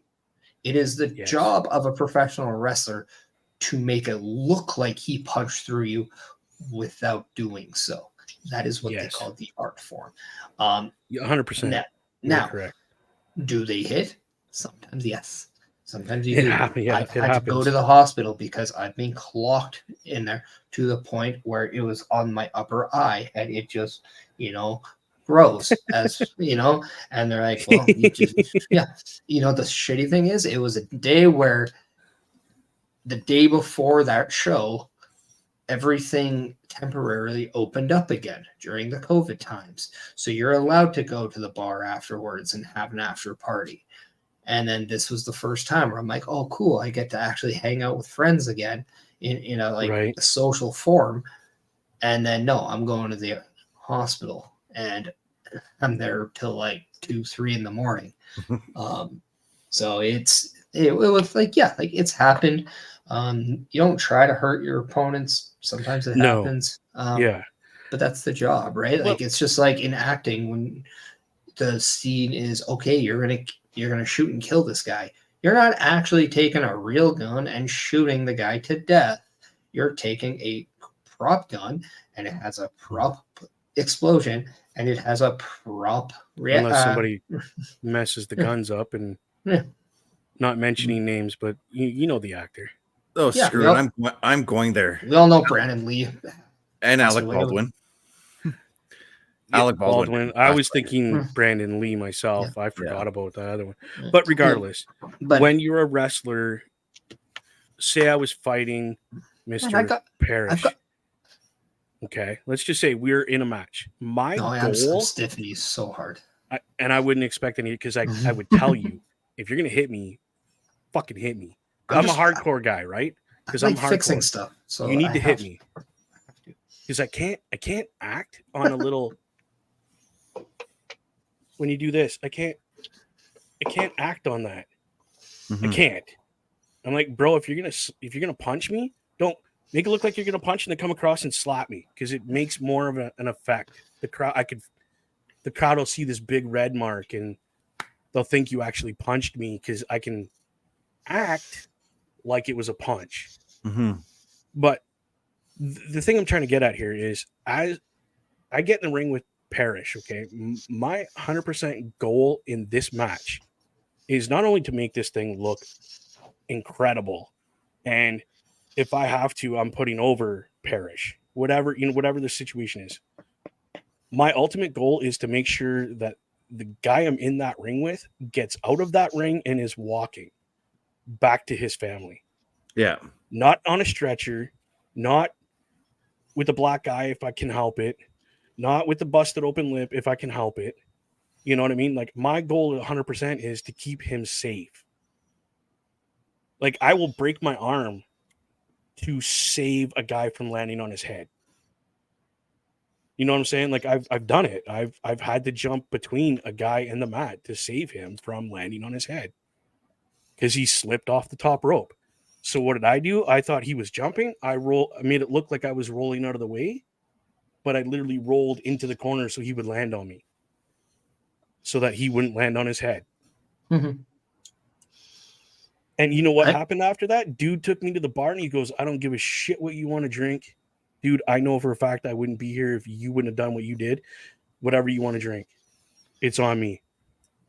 So I've had moments where in a match, and I usually get more upset if this is typically with newer people, and not so much newer, but like I know people that aren't experienced. They're a little green. And they're like, hey, I got the spot that I'd like to do. And then you're like, it doesn't make sense. It just doesn't make sense in this match. Right? And like, okay, but like, I really want to get it done. And you're like, can you see if you can make it make sense? Or like, can you find a way of how? And then, they're adamant. We do it. And then they fuck it up. Right? There's nothing worse than that. That is one of my biggest pet peeves in wrestling. It's when people are just so ignorant to the bigger picture at times. Yes. Oh my god. Yep. And they just want to do what they wanted. Now, I'm not going to name names, but No, I am please going to don't. also Please say don't. this person was very easy to work with and knew that they did that. Now, Okay. I give almost that person, you do not apologize to me for that. You know exactly what you did. All I want you to Yep. do is come Don't up do it to me again. after the show and flat out say, next time I'm shutting up. That's all you have to say. However, this was supposed to be his big moment in his match, and it was supposed to be the finish. Oh shit! And he fucked up the finish. He fucked up his own move in the finish because it was my last match in that company. And I went out and I asked for this match because I saw something in this kid and I wanted to put him over on my way out. It's hard to do when Buddy botches a match that or a move that's his. But how, you know what I did then? Because it was his own finisher that he messed up on. I kicked out of it and I told him, we're doing it again, but we're not going right into it. Oh, you made him work for it. I made him work for it. And he is not exactly the most in shape person. So the rib was, okay, if you want to do something, you better do it well. If you're going to be adamant about something, you need to be able to deliver. And if you don't, all right, because I'm just like Owen in that thing. There's no need for me of hitting this guy as hard as I can to say, are you going to listen now? Because that's not the way. You don't have to do that. Sometimes it is. Sometimes it is. Most times there are better and more creative ways to get that message out and doing it productively and efficiently. Sometimes it's more effective. And this guy, I thought, you know what? I'm going to make him work for it. And I did. And he got it done the next time. But the one thing he did after the match came up to me and he said, I just want to say thank you, because he understood that I protected his finish, because his finish, when done right, should be a finish. When done wrong, should not be. Nobody wants to see a botched stunner win you the title at WrestleMania.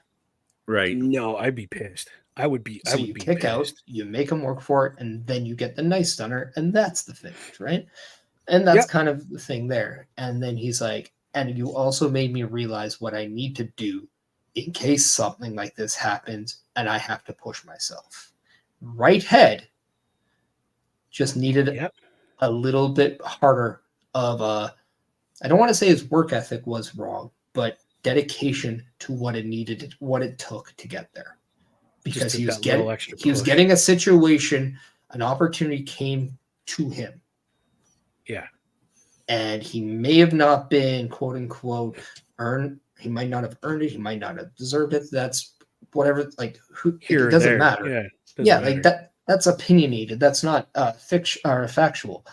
What is factual? That he was in an opportunity that he was not mature enough to handle at that time. But what he did was appreciate the extra needing of how it can get there. And that's something that I do believe when it came down to newer guys, that's one of the big things I was able to teach that person. I'm better a teacher in a match than I am in a training facility. Yeah. You're or at least like what yourself to the old I'm not that guy anymore. No, you're not that guy, pal. I'm not that guy no more. I don't. I've actually had to give a receipt to somebody once in a match. So go ahead. In our first match, in the build up to our first match, we sat down. We're like, okay, these are the moves we're gonna do, and I'm like, I was able to take suplexes perfectly fine, and he's like, you know what, I'm gonna give you a suplex in the match. I'm like, okay, let's do it. And come match time, we get to the suplex was a part of the finish. So we get to him about to throw the suplex on me. He loses control, drops me on my side, dislocates my shoulder. Oh, dude. We immediately end the match because there was no way I could keep going. In the locker room, I'm like, "You're getting your receipt when I come back." And so I come back about a month later. I'm like, "Okay, this is the match where you're going to get your receipt." Irish whip him, caught him with a big boot, broke his nose. He worked Wow. safely. He started to work safe after that because he had trouble working safe with people. Yeah, guys like that, I would even being the hardcore guy that I was, like I could take pain. Mm-hmm. Unlike you, I've wrestled with a dislocated shoulder. I told the guy pick me up and slam me on my side because and it put it back in. But I mean, people take different pain different ways. Like you probably had no idea how to pop it back in properly. There was no way it was going to pop back in without a doctor because the way it went in and up under my blade. So there you go. Yeah, you definitely had to just. That's it. I can't do no more. I was doing a ladder match once, and the guy wanted to do Kofi's boom drop with a ladder on top. But what he didn't realize was when he had put the ladder on, he had put a rung right on my nose. Aye. Ooh. And I'm trying to like move it, but he also kind of tucked something onto where I had to move something else to get there, but he didn't allow me the proper time. So when he did it, I got it right on the nose. Oh. And about a week prior to that, I realized that if your nose is broken and you go to blow, it's going to hurt. And that's a good sign of knowing that it's broken. Yeah. I had pure white tape on. I'm a heel. I look over. I know I'm bleeding. I just don't know if it's broken because the pain is pretty good right there. It's legitimately seconds fresh from the event and from the thing. Not to mention, it's about 6 minutes into a match that we were planning on going well over a half hour. I look over and I see about a 7 to 8-year-old kid who is cursing me because that was the heel I was there. To a point where I pushed my one nostril and I blew. And I'm no joke. The whole white became dirt red. Yep. That's how much blood. And I grossed him the fuck out to a point where I didn't get hit right after that because he was trying to set up. I looked over at the kid and because he called me a word that began with the letter P and it had one vowel, 2 consonants, and a letter that could be both a consonant and a vowel. We all know what that is. Nice. Yes. Yeah. I then looked over at him and I said, "It's just blood. Who's the effing word now?" Yeah. And then I went and I stopped the guy from climbing the ladder. We went on with our match. Because as soon as I knew it wasn't broken and I could breathe and it didn't hurt, it was just a lot of blood. I'm like, okay, cool. It's going to hurt. It's not going to be long-term damage. It's just a visual at this point. And a visual helps me. A good visual of blood helps the match, especially a gimmick match like a ladder. Yes, it does. We went on, had a great match. And then I won, so I still got the title. I still kept the title, so that's all good to me. It's all relative at that point. Right? Like, who cares at that point? It's, like I said, like things happen. Did I stiff him back? Not really. It's a ladder match, so you just know it's going to be stiff anyway. We had spots in the match where I was power bombing on him onto another ladder. There's no safe way of doing that. It's going to hurt regardless. Yep. I can vouch for that. So that's kind of really it. I did my move off a ladder, so that was fun. It hurts the stomach, let me tell you, when you do a neck breaker, but you land on your stomach and you do it from 16 feet in the air and you land right on it. That takes the wind out of you. Yep. We can stop talking about this shit now because I'm starting to get really. You sore. have absolutely zero energy at that point, so you're damn well selling that. Oh yeah, I can feel my ribs hurting already just talking about it. But okay, and here's something too. I'm doing a tag match, right? I'm beating up a guy on the outside, and it's pretty much an unsanctioned tag match because the tag team I'm in, we technically aren't on our. It's a non-sanctioned match because the babyface wanted it. I had been quote unquote fired, or no, so I quote unquote quit the company. My partner was quote unquote fired, and then we decided to basically continue to go to the shows, to wreak havoc, to target the fan favorites to where the company brings us back. So we had this quote unquote unsanctioned match with these two guys, and there was no guarantee if we won, we're back in. That wasn't the thing yet. Mm-hmm. But it was a statement if we came back and we beat them. However, the guy I'm beating up, I see needs to be in the ring because that's where we are in the match. The people in the ring are doing something where they got him. I'm legitimately shit kicking this baby face on the outside to the point where I say, oh crap, quick thinking, but I'm going to put you on the steel steps. When I jump, you move and go back in the ring. He's like, okay. I literally go on the apron. I run. You know that Bubba bump where he runs and just does the big jumping back? Yeah. Do that on the steel steps. And I swear to God, even to this day, my back is probably still a little messed up from it. But it got the job done. But yes, I put pain onto myself because, well, quick thinking.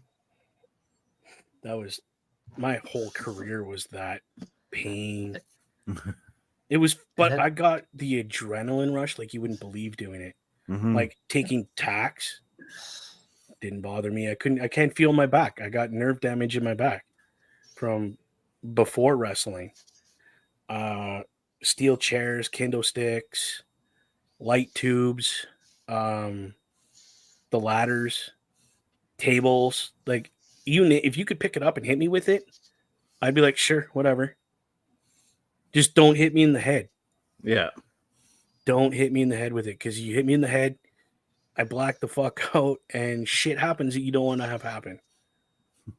I lose my mind. The thing is, the number one thing as a wrestler, you got to be on the. This might be the messed up way of thinking about it, but if you only have one of something, you protect that priority. Your head, you only have one head, protect it. Yeah. You don't land on it. You try not to take full shots to it, because if you don't have it, you don't have a career. You might not have a life. So, yeah, that's kind of the number one thing. So I tried very hard in my career, never to take unnecessary shots to the head. Yes, you're going to get hit once in a while. Oh, yeah. Unfortunately. Oh, yeah. But somebody's going to wing a chair. Yes. I don't like it when somebody has a chair to hear and you're just like, hit me. No, there's, but at the same time, timing is everything. Oh, yeah. That reminds me of a match, a ladder match I was in. I was in a tag team ladder match for our company's tag team titles. And there was a spot where did I freeze? Or okay, no, you're good. Okay. There was a no, because you guys were just sitting there, just like, and I thought I froze. We both quit moving. I was looking at you at the corner of my face. The others are on the power play. I'm distracted. Yeah. So no, there was a spot in the match where just things get tag team ladder match. Things got really chaotic, and there was a spot where I'm walking towards this little weakling kid. Think 1, 2, 3 kid meets Giant Gonzalez in this size. He grabs the ladder and he literally fucking just wings it at me. Corner of it catches right here, top of my head. I'm gushing blood. And he's just like, oh shit. He went white as a ghost, like scared. And I was still in character, like dominating big dude, chasing down the little guy, gonna kill you. And he literally thought I was gonna kill him until after the match. I'm like, I turned to the cameraman who was shooting the match. I'm like, did it look good on camera? And the guy was like, he's like, yeah. And I'm like, okay, we're good then. That's the one saving grace for a lot of guys that I wrestled. Yeah. Was that, did it look good on camera? Yeah. You're lucky. Go away. The little guy did come up and apologize to me, and I'm like, dude, don't worry about it. Like, because we were best friends outside the ring, so That helps. yeah. It does. It saved a lot of unnecessary ass kicking for me that I was friends with people that I was wrestling, because Yeah. if I wasn't, I would have, annihilation would have just been everything. Yeah. Well, Honestly, and that's like, that's really the thing about wrestling, though, too, is sometimes you get people so amped up. You get people, especially when it comes to swinging a weapon, because let's be honest, no respectable training facility is going to have you learn how to throw weapons in the safe way before they do the regulars and the simple stuff of wrestling. Right. If they do that, stay away. That's not a school you want to be at. Now, if they know you're in this match and the guy who your coach is, respectable, he's been around, he knows how to do it, knows how to protect your opponent, then yes, you listen to him. That's just advice at this point. yeah. But if they're teaching you how to swing a chair before, running the ropes, don't go back. Just No. don't. No. No. But that I don't know, but again, that's just the thing. And I'm not gonna lie, to this day, there's only one way I swing for a chair. It sucks, but it's a steel chair. Mm-hmm. You just make sure you don't you hit them with the seat. You don't hit them with the underneath part of the seat. Yeah. Number one, Yeah. right? And I mean, there's always an art to do things, and there's always a way to protect. And there is, and that's wrestling 101. Learn how to wrestle before picking anything up, as far as I'm concerned. Yeah. Learn how to protect that person in a regular match, period. And then when you can accomplish that, yeah, sure, pick up a chair and learn how to swing that properly. By all means. Learn how to put somebody through a table at that point. By all means. But unless you have the basics of wrestling, I don't want you touching that shit near me. No way, no how, and not happening. Yeah. Because I don't trust that you know the basics of wrestling, because if you catch me in the head the wrong way and I'm disorientated, we'll say, is the easiest way to put it. I, at that point, am relying on you to get us through the match to the end of the match and get me the fuck out of that ring safely without having to take a huge bump again, because I'm taking a bump that's rattling my brain more. Mm-hmm. And that's just fucking me up more. Like, I've been concussed to the point where I don't know how I finished the match. I don't remember the match. I don't remember the match starting. That's how hard the guy hit me in the head. Yeah. When I came to in the hospital, I thought I had a nap between matches, like, because I would do that. I would, okay, the show starting, my match is until like third from the end. Okay, cool. I'm gonna have a nap in the locker room. I just lean back on my locker and I put my head down and I'm having a nap, just chilling, going through. I don't remember the match. I remember waking up, going, "Where am I?" And I seen the guy that I was supposed to wrestle because he was at the hospital with me. I was like, "Bro, when do we go? What time is it? When do we go on?" He's like, "Bro, stay the fuck in that bed and don't move." I'm like, "Dude, we got a match, man. Like, let's go." He's like, "Bro, it's 1:00 in the morning, and unfortunately, I knocked you the fuck out in the match." Like, dude, we haven't had a match. Quit fucking around. Let's go. I was literally restrained to the bed because Buddy told them when he wakes up, he's not going to know what's going on and he's going to try to get out of that bed. They had me cuffed to the bed. I don't remember the match. I don't remember. I watched a video of what happened. That was the only way I remembered what was going on. So, yeah. Fun times. But if the person that hit me with that chair like that didn't know the basics of how to wrestle, that could have been a disaster. Mm-hmm. So I watched the match. Dude, you couldn't even tell that I was dazed, confused, and not there. You couldn't tell. Because dude literally carried me through the match to the end. I took the clothesline he gave me. He picked me back up and made it look like he choked me out. Like it was like a rear naked choke he gave me. And that was how he ended the match. Because he was supposed to win. So he literally just took this whole match that we had. I took the chair shot. He got me back up, got me off the rope, gave me a clothesline, picked me, kind of rolled me over, picked me up kind of deal, and put me in that rear naked choke and made me pass out because I wasn't tapping because I didn't know any better. Mm-hmm. And literally rolled me out of the ring and onto a stretcher and to the hospital I went. I don't remember. It was all on video. I don't remember it. But again, if you don't know the basics of wrestling and you start swinging weapons at people and something just, heaven forbid, something like that happens, how are you going to carry the match if you don't know the basics of wrestling?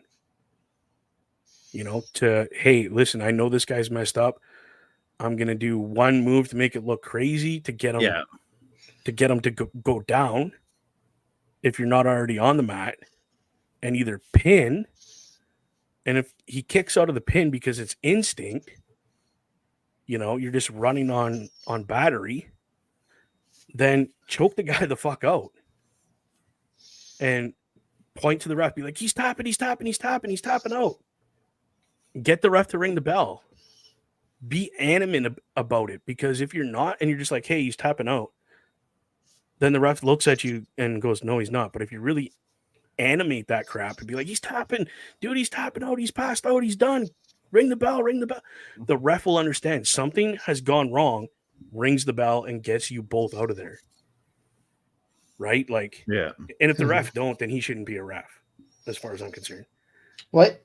Well, here's a problem too. And this, unfortunately, is a sad reality of being an official in pro wrestling indie scenes nowadays.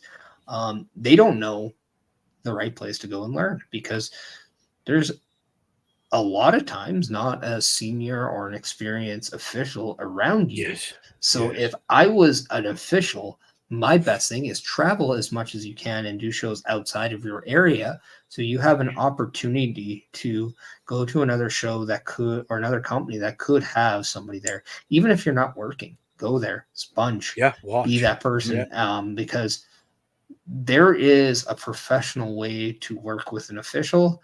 And unfortunately, in independent wrestling, a lot of times you don't see that because there's a lot of knowledge not known. And that's the best way of putting it. It's not because people are stupid. It's not because people don't know how. It's because a lot of people don't know.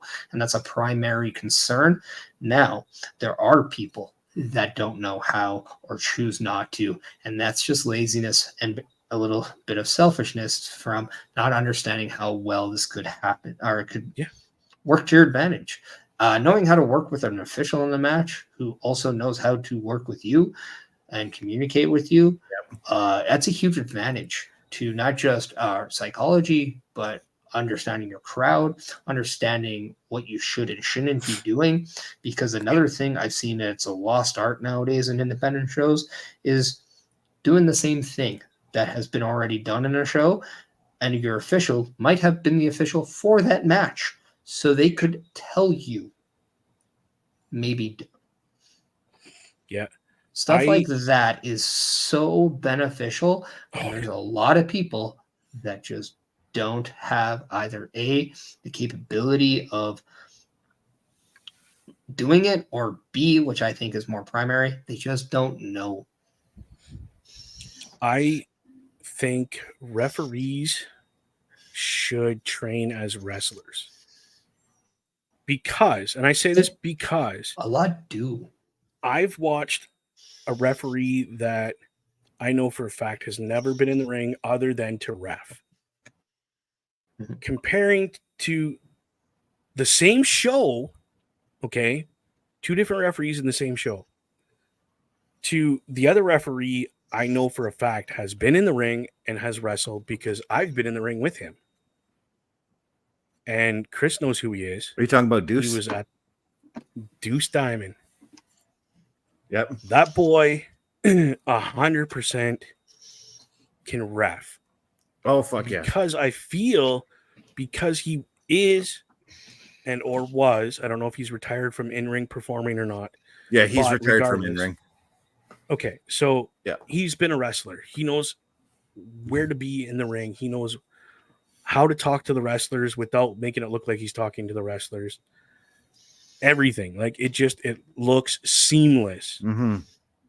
Where the other guy just looked nervous and didn't know where to be, what to do, what to say, how to help the wrestlers as far as, hey, listen, we need to take it home. It's the time limit's up. Like, Yeah. Deuce literally looks at the guys and just the look, and he's like, and within a couple minutes, they're wrapping the match up.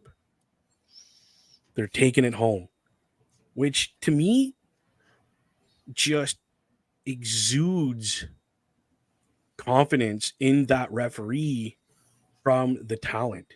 Mm-hmm. Because they know dude has been in the ring. He's had an amazing career as a wrestler, and now he's here helping us as a ref. That's awesome. Like, That's awesome. that's the beauty of watching Deuce. If you spend like an entire day with him, like I'm sure you have, Bubba, I have several times, just watching him talk to people, you learn just so much just listening to him talk. Dude, when he was tag team champion with what was his tag team partner? Oh my god. Shit. But anyway. His face is there because the last time I saw him, they did an angle with Vinny where Vinny joined them. Yes. Yes. Okay, so I would literally pick this guy's brain for hours. Mm-hmm. Listen, Deuce, we have a singles match. This is when he debuted a character with a mask. Yeah. Okay, nobody knew who he was. Nobody really knew who I was because I had a mask. Which you got to see last night again. But pick the dude's brain. Listen, we have a match. It's a tag match, but like, I need some pointers. I need some walkthroughs. I'm a little nervous. And he literally just put his hand on my shoulder and was like, little brother, I got you. I got you. We'll walk through it. This is what's going to happen. Boom, boom. We walk through it. I'm going to tag you in. You're going to jump. You're going to do this, and lock up, and we walked through the match and we took our time. We went over it like probably 4 or 5 times. And the professionalism this guy showed me, he didn't get mad. He didn't get upset. He's like, are you good, brother? I'm like, well, I'm just okay. Well, let's start over again. Let's just go right from the beginning. We come in, we do this. We this is the next step. And he just went through it again with me until I was like, you know what, Deuce, brother, I got this. Let's kick some ass. I mean, we ended up getting our asses kicked, but the dude would literally talk to you all day about anything. It was good. It was a nice time. Probably one of the best professional wrestling matches in a ring I've had. It was great. Howie. How's your hockey game going, gentlemen? It's going It's good, and I 2-1. just It's I 2-1 found Oilers going in the third. I found Deuce Diamond's tag team partner was Chuck Whedon, by the way. Chuck, yes. Chuck. Why did I forget? He was a good dude too. Yeah. I found him a little arrogant, but again, character. Another thing that I love about watching Deuce is, again, because Carl and I, when we go to the CWE shows, it's usually me, him, and Deuce hanging out all day long. Yeah, he loves Carl. Yeah. So every time we're all three together, we're all three standing outside the ring, we're watching all the other wrestlers practice. I Yes. love watching when Deuce says, "Okay, you need to do this in order for this to happen." You know what I mean? He's helping them with their match to make it more seamless, more fluid, more believable. Yeah. And you always see these I'll call them characters because I don't want to call them just people. But they will literally stop what they're doing, come to his side of the ring, put their heads through the ropes and look at him. Mm-hmm. And they'll be like, okay, so you want us to do what? And then they'll go back in and they'll run that little tiny segment again, Mm-hmm. the way that he wants them to. And they usually 90% of the time will come over and be like, you know what, that really works. That makes it a lot better. And yeah, the Scorpio or the Savio Vega show, I will never forget. Yeah. Vinny, of all people. Okay, Vinny's got just as much experience as Deuce Diamond does. Vinny was taking advice from Deuce on how to do certain moves. But again, you got to think they have a history together. Yeah. Like, well, like I said, they were tag team partners at one time, and they were bitter rivals at one point. Yeah. So the Da Vinci's versus the Motor City High Rollers. There you go. Right. Exactly. So I would be more apt to listen to a guy like that than Joe Blow down the street. Yeah. Because I've had the rivalry, plus I have the friendship. Plus, there's the respect within the business to each other. Parrish knows what we're talking about. Like, there's a difference between just a guy that wrestles, you're going to listen, to a guy that you have respect for and you have that friendship with. It's a little different. Yeah, I mean, we all have friends who, if they give us advice, we just go, nope. But yep. There are also people that have been around the block a lot longer than us, and they want to give us advice, and we're like, nope.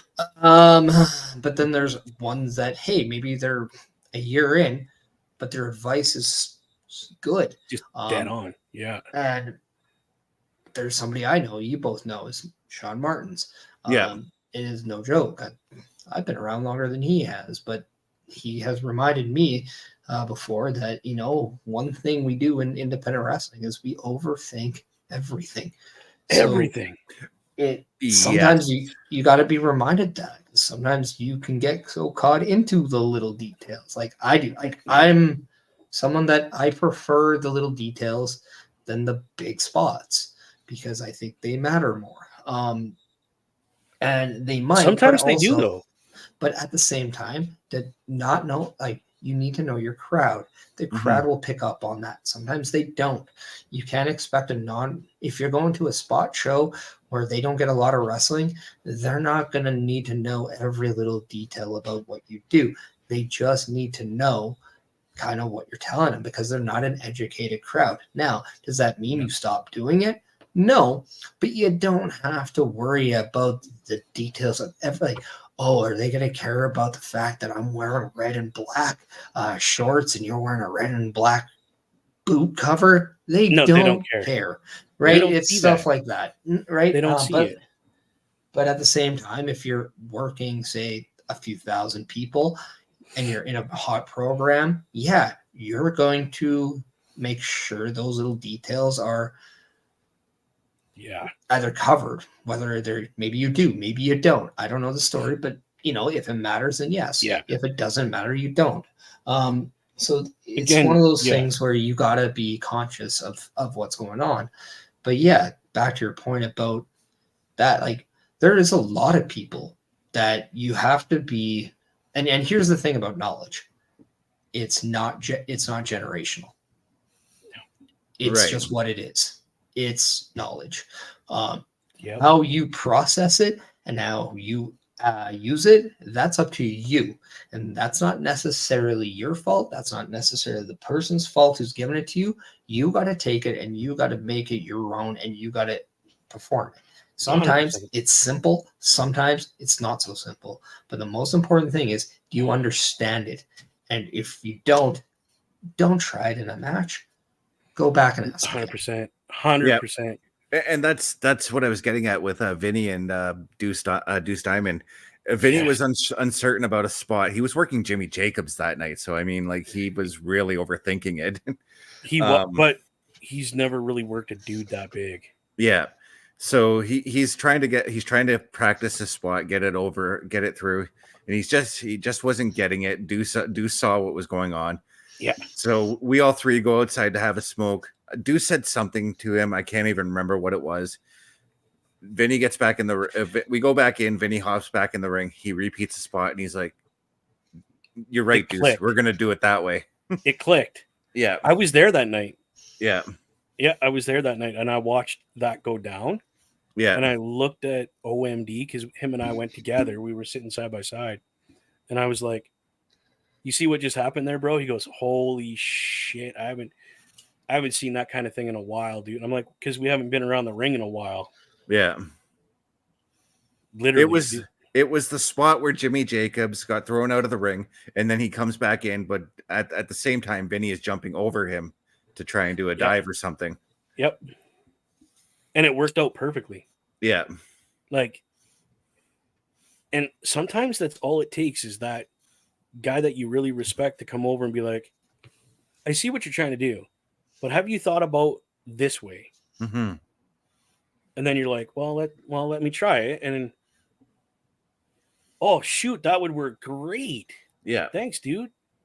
Like I've listened, when I was getting into the actual ring of wrestling and all that fun stuff, Diego Da Vinci's brother, who is a minister, he's a priest.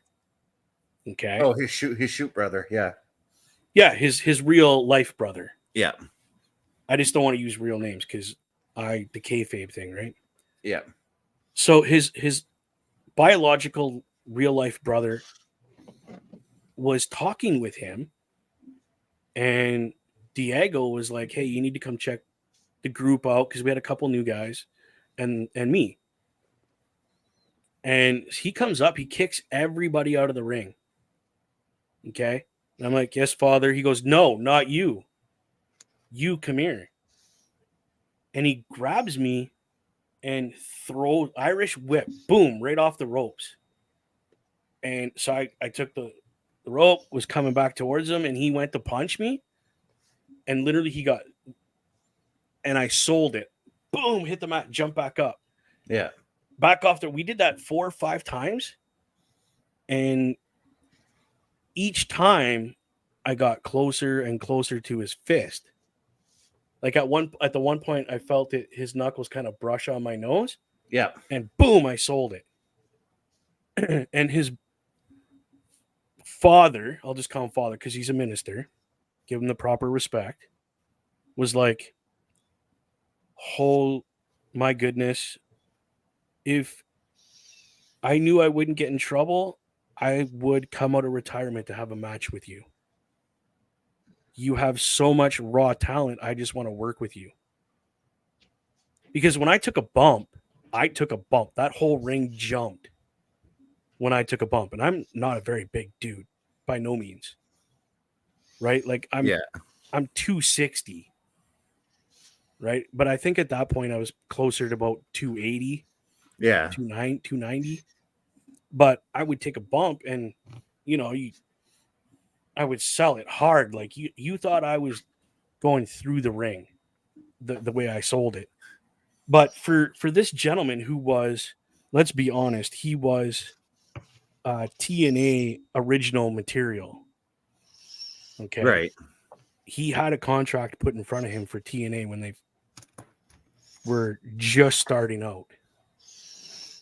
Have that guy say to me, my goodness, I want to come out of retirement just to work with you. Okay, bro, I'm not gonna lie. Just talking about it, I got goosey bumps and the hair standing up on my arm. Just talking about it. Yeah. Like, talk about a compliment. A kid that come from backyard wrestling. Okay.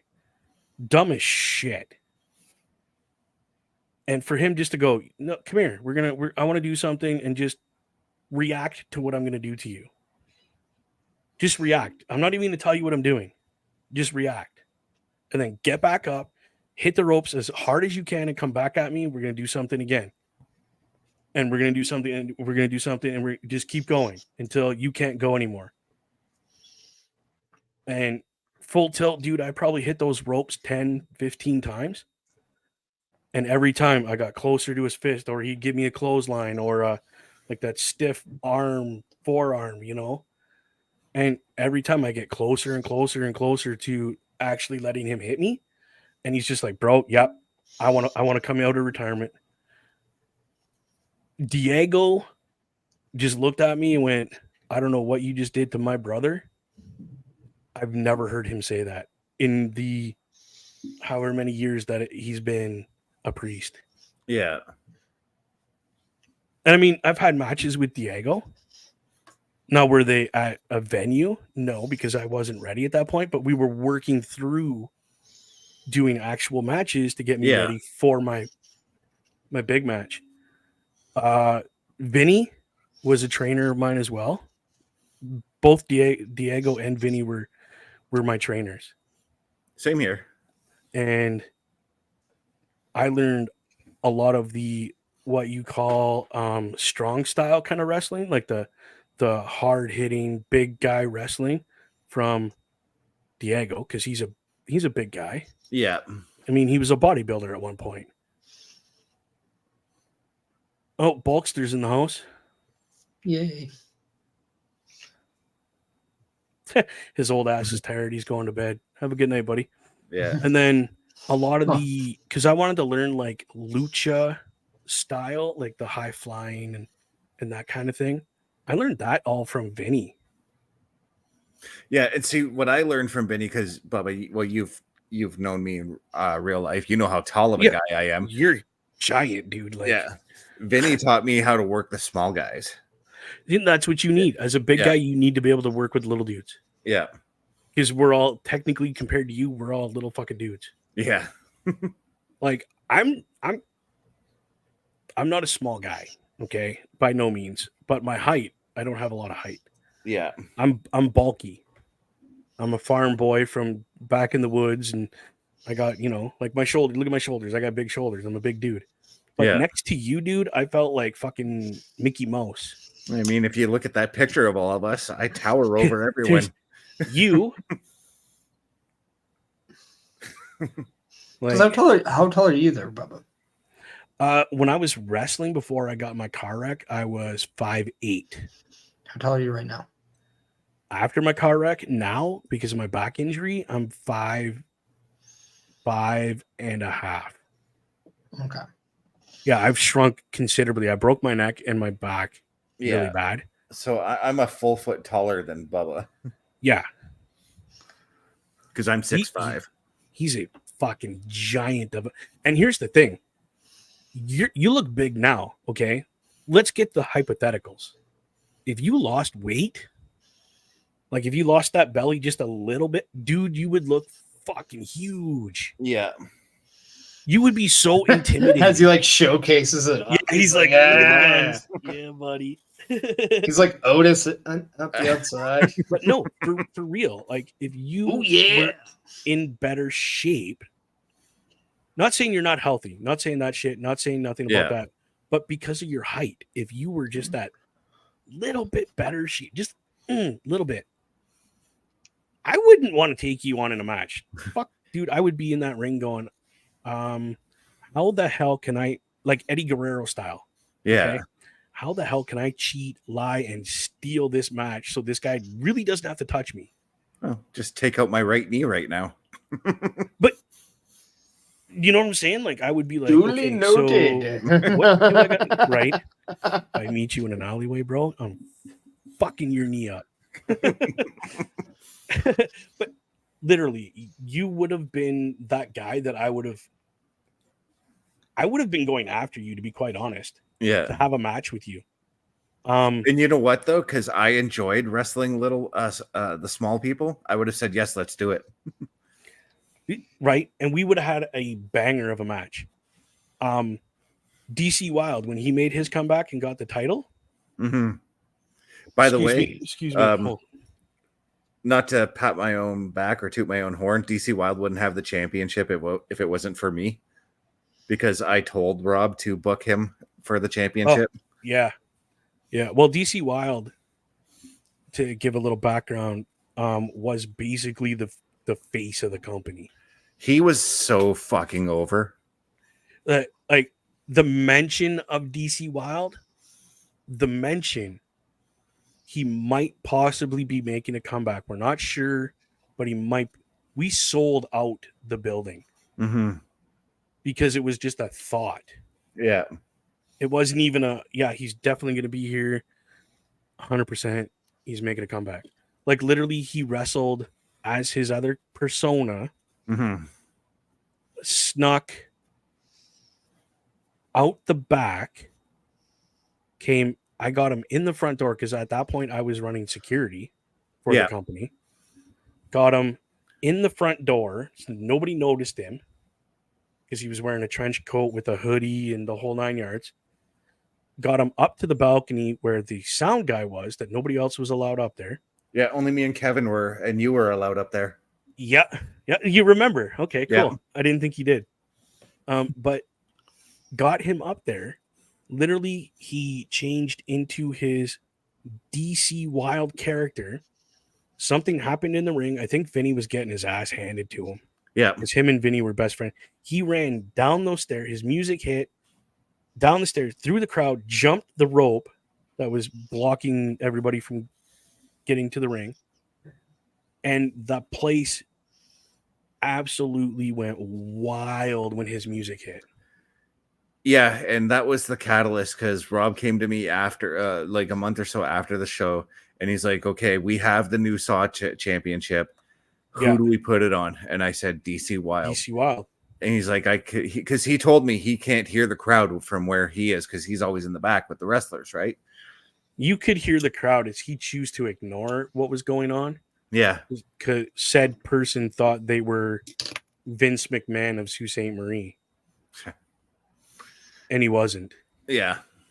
But he's like, who do I put the belt on? I'm like, you got to put it on DC Wild. He's super over right now. It wasn't.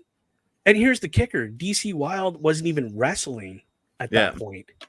It was his other character that was wrestling. And even his other character was starting to get over. It was, isn't that stupid? Yeah. Like, talk about a guy that has talent that is totally overlooked. Yeah. I mean, he's too old now. Yeah. To make that. He still plays his other gimmick, though, and he does it really well. Oh, hell yeah. But, I mean, he's not going to get the big time. Mm-hmm. So him eating up what he has right now, 100% proud of the guy. Yeah.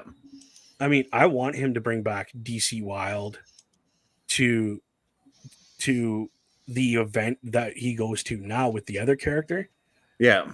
Just to have that last run, possibly put a title on him for a little while, let him have fun with it, and then fade into the night, you know? He still has the Saw belt, by the way. I know he did. He bought it. I tried buying them, but they wanted stupid money for them. Yeah. I tried buying the ring, and he wanted stupid money for it, but I was like, listen, I got the money. And then something happened. I got called. I had to stay out because I was working at a mine then. Yeah. I had to stay there because somebody called in sick. And that was the day he went and scrapped it. Yeah, because Carl was also ready to buy the ring off him too. There was 4 of us that made a company to buy that ring. Mm-hmm. And because I couldn't get there with the truck, to get the ring because, again, I got stuck at work. He went and took it to the scrapyard, from my knowledge. He took the metal to the scrapyard, took the boards, and made a big, huge bonfire with them, with the boards. That doesn't surprise me. Like, He talk about he just went off not. the deep end. Yeah, I heard he did. But again, not my problem. I tried. He didn't want to work with me and my company that Carl and I had started with a couple of other individuals, and whatever, his loss now. If I ever get that kind of money, I'm buying a ring and I'm starting a company. I've always said I'd like to open a school right here in the city, a school that also has a venue attached to it that we can do shows similar to the PC. That's 100% what Carl and I had in mind. Literally, like the performance center. Yeah, exactly. You have your training area, you have your show area. Yeah. And that would be completely set up, never touched, left there. Have a couple other rings on a backstage part where you could go through your match, blah, blah, blah. That's where we work out. That's where we do our training. You have a locker room, you have showers, you have everything. Boom. We had it. We had the business plan. Yeah. We just had to purchase that ring to get the other funding that we had lined up. Yeah. It is, again, it is what it is, and now is, I mean, when Bucky whatever. Bucky had that ring too, we almost bought it off him, but Bucky decided not to sell at that time. Yeah, well, I mean, that was his prerogative, right? Yeah. But to legitimately be a little child and scrap the ring and then burn the boards because an inconvenience of I had to stay at work. Like, what kind of man are you, really? Oh, according to Taylor too. Taylor said that Rob doesn't want to see wrestling in the city ever again. That was another thing. Well, guess what? It's happening. And it's happening on June 15th. So, yeah, and I can't go. And I got to remember to get you that money to get those autographs. What do you think? $80 is enough? That's that's what I'm thinking. My cat just jumped up on my. I seen her. Or him, if it's a him. Yeah, it's a him. Does it have balls? Probably not. So it's a girl. By today's standards. I had to get him. I had to get him fucking snipped. Yeah, no, it's all good, bro. Parrish, what are you working on over there, my friend? Fantasy football commish stuff. Dude. Oh, okay. No. I was just like, you were really intense over there. Yeah, no. Yeah, it's the roster cuts and all that stuff, and I'm now, as of last night, the only commissioner instead of co-commissioner. Uh-oh. And so I'm just going through also as we talk. So I'm watching the game, I'm doing this, and then I'm also making sure our rosters are like I have them written down, just to make sure that when we do release people, that the people that have been traded are released and they go to the teams that they go to, because I have it all written down. So do you have each individual player's like roster? Yep. Oh yeah. That's insane. He's legit commissioner, dude. You have to. I have all 10 teams in their rosters. I have all 10's 2024, 2025, and 2026 draft picks. I also have what the trades were from when trades started, which was the day after the Super Bowl until to present day. And then I also have the current draft order. Sounds like a lot of work that I just don't have the patience for. I am impressed, my friend. I do like to write things down, though. It's nice. We had a commissioner who doesn't necessarily like to go on a computer. Think about that. Oh, the same guy you were telling me about last night, right? Yeah, and then that's brutal. So yeah, and then our league is pretty chaotic. So I feel bad for the guy for when he does, he'd be like, "Oh my god!" It's like, yeah. So after this double murder suicide that you are walking into, tell me, what was this guy thinking? Figure it out, and you have 2 days to do it. It's like, no, not fair. So like last year, I ended up being co-commissioner And here's my thing: our drafts are only 4 rounds long. They take days to do Yeah. at times. We got it done in 1 day last year, and I'm just like, I feel like I brought this back into full swing. Wow. That shit's impressive though, dude, that you can do that. Why does my camera look like it's fucking out of focus?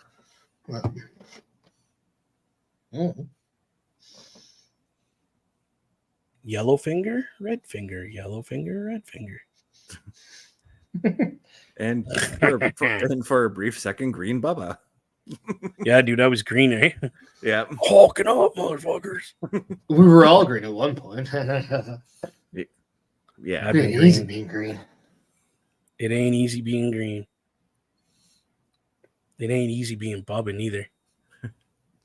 That shit. You know what though? I'm pretty sure she's not watching, but I'm gonna say it anyway. My girlfriend that I have is incredible. Not you see, I know Parrish really doesn't understand. I don't think Best really understands. The last couple relationships I've had have been complete and utter bullshit. Like completely used, completely just mentally, physically drained and abused mentally, and just everything. My last girlfriend that I got out of was she was doing with Turnbuckle Studios, but she was I froze up. I know. No, the last girlfriend I had was trying to take away the stuff. What did I say when I froze? What did it sound like? It sounds so funny because you literally start a sentence and then it's and then you get like the and girl and it's like, oh my god, dude. Turnbuckle Studios. Yeah, my last girl was Turnbuckle Studios, was the whole damn thing. And but just so you know, I was laughing at more of how random that transition was, not what you were actually saying. But like, we're talking about being green, and then you're just like, my girlfriend is awesome. No, I know. Yeah. And I'm just like, what? I went completely different subject and everything. I'm trying to write Matt Stafford, so and I'm just like, okay, try that again, Best, please. Right now. Yeah. My last girlfriend was just, she tried so hard to control me. And that's one thing you don't do with me. She tried taking me away from everything that I love doing with Turnbuckle Studios, like doing the editing, doing these shows just out of nowhere, everything like that. And she started like trying to plant mental mines in my head just to try and fuck with my brain. And I'm like, fuck no, I don't deal with this. I'm out. Okay. Yeah, no, well, I literally my life with my last girlfriend literally is a country song. I lost my car, I lost a job, and no support at all. Like, no, hey, it'll be okay, babe. Let's just take, a couple days, get your mental status back together, and then, hey, let's go start looking for a job. Mm-hmm. None of that. So to give an example, the girl I am with now, I was having issues at work. Right. And she's like, tell me what's going on. Talking helps. So I told her what's going on. The boss is being this, that, and the other. I'm not going to mention what was going on because it just doesn't matter. But I have this opportunity at this other job, driving transport again, which I love. But I like the schedule for the other job because it's 8 to 5 or 12 to 5. And I get my weekends with my kid, that kind of thing, right? And she's like, okay, well, it's time to go to let's weigh out pros and cons. Cons at the job I'm at now. Con. Boss is a moron. His boss is a moron. Doesn't give a shit what's going on in that store as long as we're making money. Right. Which is stupid. Okay. Now he's messing with my schedule. Was promised full time. So I stayed to get full time, and now I'm not getting full time. With a bullshit excuse of, well, I attempted to give you the full-time stuff 2 times and it didn't work out. So what did I do that didn't work out? Got sick? Thanks, dude. Because so I can't get sick. You're a dick. Utter crackhead dick. Cool. Yeah. So I called this other company to drive transport. I said, Kate, I know that I need to do what they call an induction to be on the property. Right. Basically a health and safety bullshit so that, you know, don't go here and don't step on this. And if you see this, avoid it. Cool. Basic knowledge bullshit.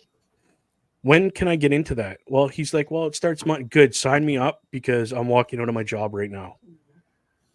Walked out. Literally took my it took him 9 months to get me a t-shirt for the job. 9 months. Okay. It took 3 months to get a card to go get work boots. I literally walked around there without steel toe boots on for 2 months before I got a card to go get work boots because it was part of the program of being in this job. Okay. So 9 months later, I get my finally get my t-shirt to wear that marks me as part of the company. 4 hours after getting said t-shirt, I took it off, threw it at said boss and said, I'm fucking out. I'm done. Yeah. Done. Because you can't give me a legit reason why you're not giving me full time after promising me full time. Peace. That Monday, I went to the plant for this company, got my induction done, and started working the next day. 12-hour shifts, driving a transporter around the plant. For instead of $18 an hour, I am now getting between, I'm not going to give you the exact, between $22 and $24 Yeah. an hour to literally do nothing but drive in circles with a transport. Sign me up. So it's like, why couldn't you have just given me full time? I would have been happy. I would be driving, delivering parts in a car to all the shops in town and have my time off with my kid. Well, he was pissed about that. So he was like, okay, listen, you need to work this weekend and we're going to rotate the drivers. Every driver has to work a weekend, but you're going to rotate every month. You're working one weekend every month. But if you rotate through the drivers, I would be working one weekend like every other month. But he's like, no, every month you're working a weekend. And it's going to be the third weekend of every month. And I literally looked down and went, it ain't happening because I got my daughter. I told you when I started this job, my kid comes first. I don't give two shits. Yeah. So I just, okay, here's my t-shirt. Took it off right there. Big fat belly, man, titties hanging out. I didn't care. Don't care. You can't give me a good reason why I'm not getting full time. Oh, because it didn't work out. Meanwhile, the head of each department and the assistant manager is telling you, give this guy, because I'm not a kid technically, I'm older than half of them. Give this guy full time. He deserves it. He's the only guy that when he first started and we needed someone because there was people sick, they called me. Yeah, give me 10 minutes to get out of bed, get dressed, get some food, and have somebody meet me in 10 minutes outside the door. And they wouldn't give me full time. Jesus Christ. Right? Right? Like why? What's your motive? You're supposed to have a full-time driver. Not a bunch of part-time people that honestly, two of them show up high as kites all the time. Like, and I'm not talking weed high. I know for a damn fact it ain't weed. It's a white powder. They're putting up their schnoz. Yeah. Like, why? Why do you allow that shit? It's stupid. But whatever. I don't work there no more, and I'm doing something I love, which is driving transport again. Which is what you've been wanting for months anyways. I've been wanting to get back into it. Yeah, I had to take some time off mentally because I had an incident with a coil Yeah. and I had PTSD really bad. I couldn't even get in the truck to drive it after that incident. I was just like, nope, done, going home. And it was a year and a couple months that I was out of driving transports. And I love it so much. So I got back into it. And you know what? Come winter, when the boat isn't running, if Lake Superior and the canals and everything freeze and the boats stop coming, they're going to move me into driving rig on the highway for the couple months. And then once the locks open back up and boats start coming back in, then I'm back into the plant. That's actually awesome that they have another position for you when winter rolls around. So, well, if not, then I collect DI. Yeah. Literally. But I'd rather be on the road hauling vans, not flat deck. There's no flat deck. It's all van work. Cool. I'll drive all over Canada during the winter. I don't care. I love winter driving. What are those pictures behind you? Behind me? Yes. The Rougeos and Too Cold Scorpio. Okay. I thought that's who they were. I just wanted to make sure. Yeah. I still have to get my Savio Vega one framed, actually. Nice. Yeah, I missed that show. Oh, and I did find my King Kong Bundy one and my Hacksaw one, so I got 3 frames to buy. I got Hacksaw.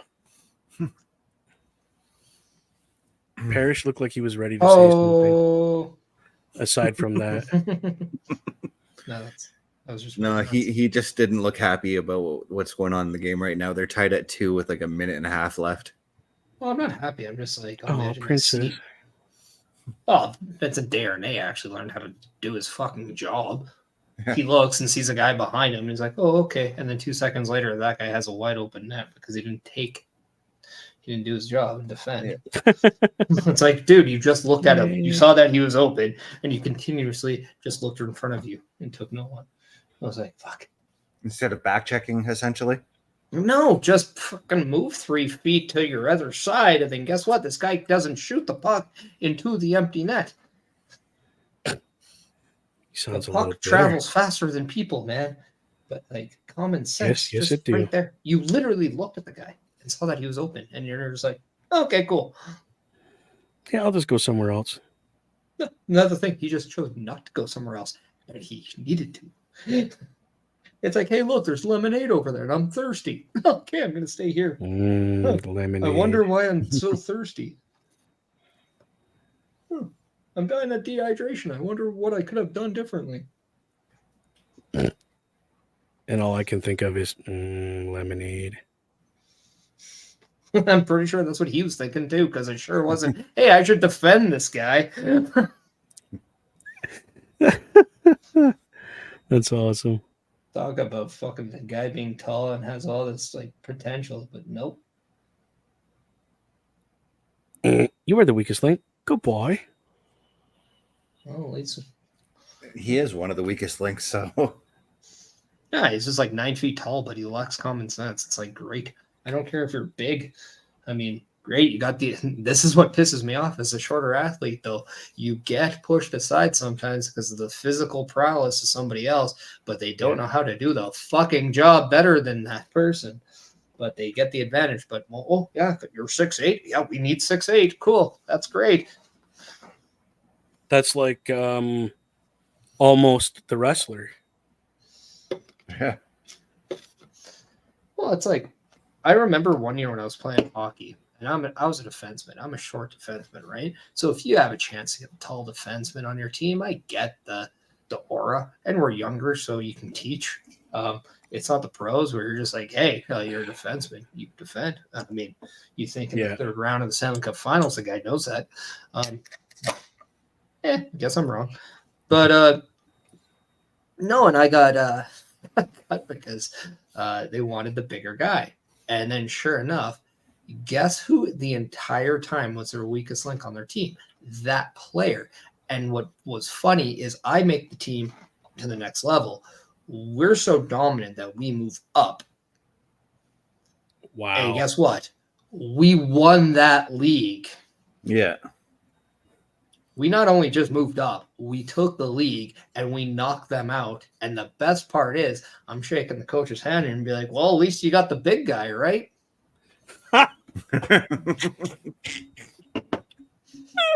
You are such a shit disturber, dude. That is why you make such a great heel.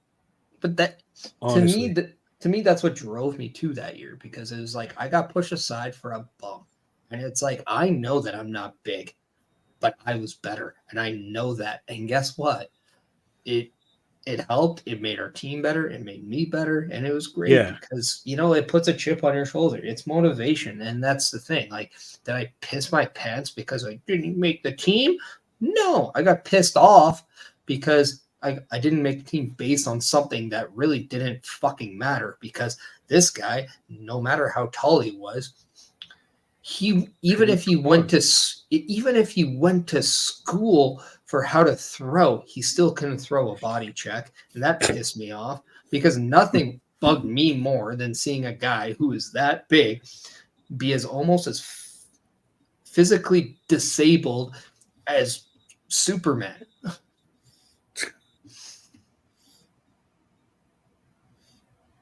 Think about it.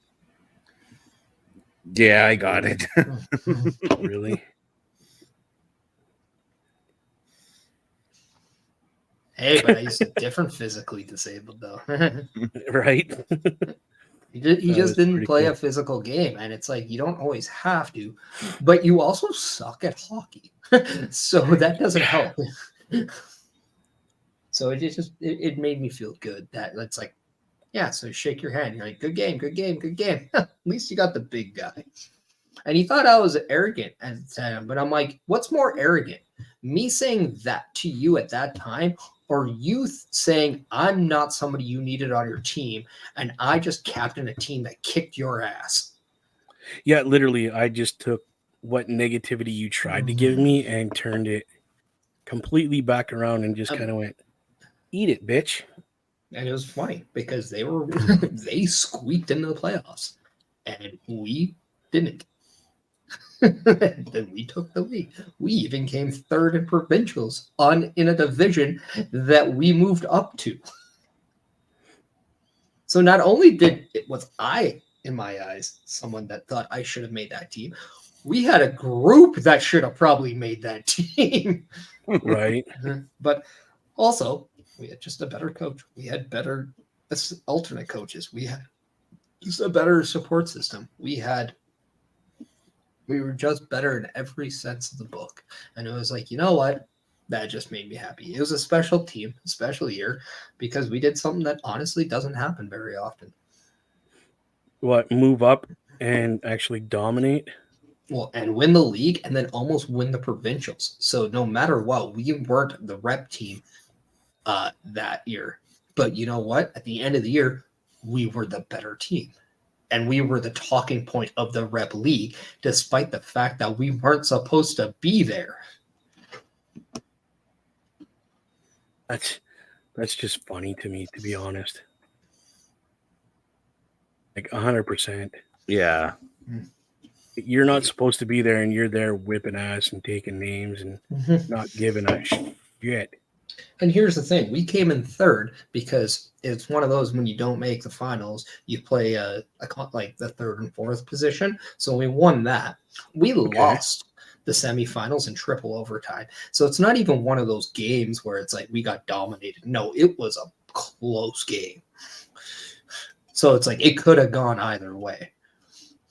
And that team that beat us handily beat the other team. So we knew if we took them to the limit, and we had that same thing, we had confidence too. We had a swagger.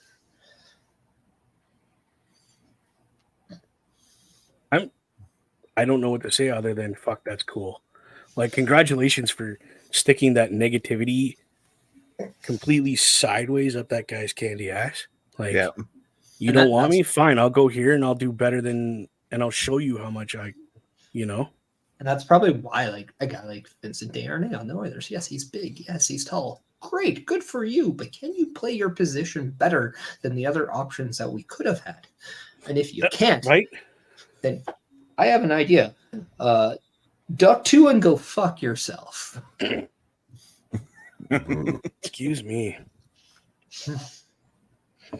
That looks way better. One of the funniest calls to call to a fucking greenhorn in a match and then just let him see what happens next.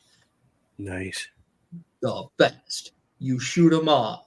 And right before you're like, duck 2 and go fuck yourself. And then he's out. He has no idea what to do. And it's great. Because now he has to read body language. And that is terrific.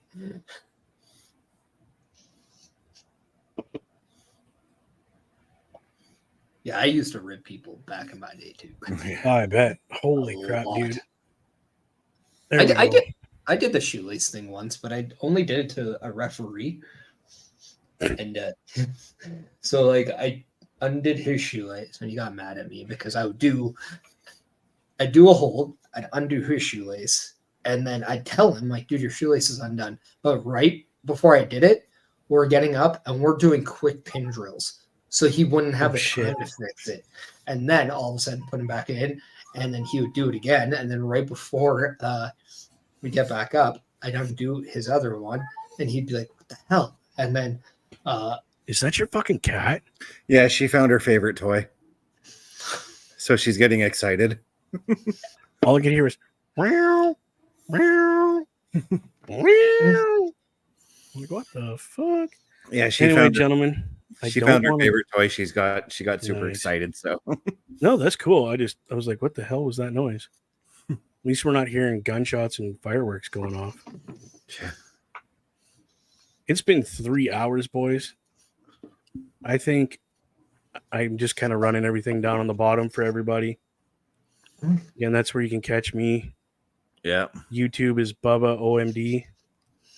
And over in the Twitch land, it is at the Boar's Nest with Bubba Duke. Check me out there. And if you want to find the Boar's Nest with Bubba Duke on Facebook, it is a group. Please have it set up so that you can go join, request to join, because I wanted it so that I knew who was joining my group, because I didn't want just, silly, stupid people joining my group and causing trouble. Right. So definitely go check me out over there. Again, I'd like to give a shout out to Nathan Reed over at True North Customs. His number, you can call him to ask him about product. He has an email you can also email him at. Definitely check out his Facebook page, because that is where a lot of his product is being posted now. Again, he wasn't getting a lot of hits and stuff on his website, so he had to take that down for now until business picks up, which is good. Smart business move on his part. So whatever you buy from this gentleman, you can take it to these people at Professional Auto Service.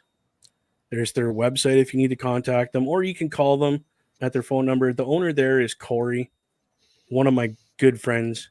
And who knows, you might buy product and get it put on there, and I might be helping put it on, because I do work with him on occasions to help him out. I know Bulkster is not here, but if you ever want to check out my buddy Bulkster, on YouTube, it's the Bulkster Show. And then on TikTok, it's the Bulkster Show again. I thought it was a different name. Okay, that's cool. So there you go. Check out Bulkster on YouTube. And then my regular co-host, who is not here tonight due to contractual obligations somewhere else, definitely check out Mr. OMD. And his links are down there below. Definitely check him out. He's got the old Snatch Chat and the Twitch and Discord. Check him out on all those fun places. Please. I would put your stuff up, gentlemen, but I don't have it under the Boar's Nest at all. You can just go to banners, and then you can go to... I'm not special. Like, there you go.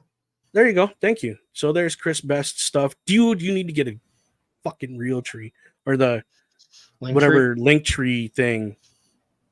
That is a lot. You can find Facebook, me. TikTok. Yeah. You don't need to say anything because you're lagging like a motherfucker again. I need to get a link tree for all of my. Yes. Yeah, I know, motherfucker. Yeah. No, I need to get a link tree for all my accounts. Squeeze me. All right. I don't know how to take that down. So can you put yours up there, Parrish, please? Oh, this is easy. Thank you. I Again- can show you this afterward and go off the air. Well, I'm just gonna copy and paste it and put it into my Boar's Nest thing. I just haven't had time yet. No, it's all good. Yeah. There you go. There's all my stuff. Don't forget. I'm not getting a link tree, so don't ask. No, I don't care. Yours is I have too many socials as I want to. I don't even go on all of them. right. Like I have a thread. Do you see me post it? No, but you can follow me. I'll follow you back. You know, if you follow me, I'll just follow you back, and whatever. You won't see much action on there. I got a TikTok, and that's only used to pretty much tell you guys what I'm doing. So whether it's streaming, whether it's wrestling, that's about it. Just so you know where I'm at. Yeah, if you wanted to check out my Discord, please go there, invite yourself. Let's have fun. Yeah, and promote away in there. I don't even care.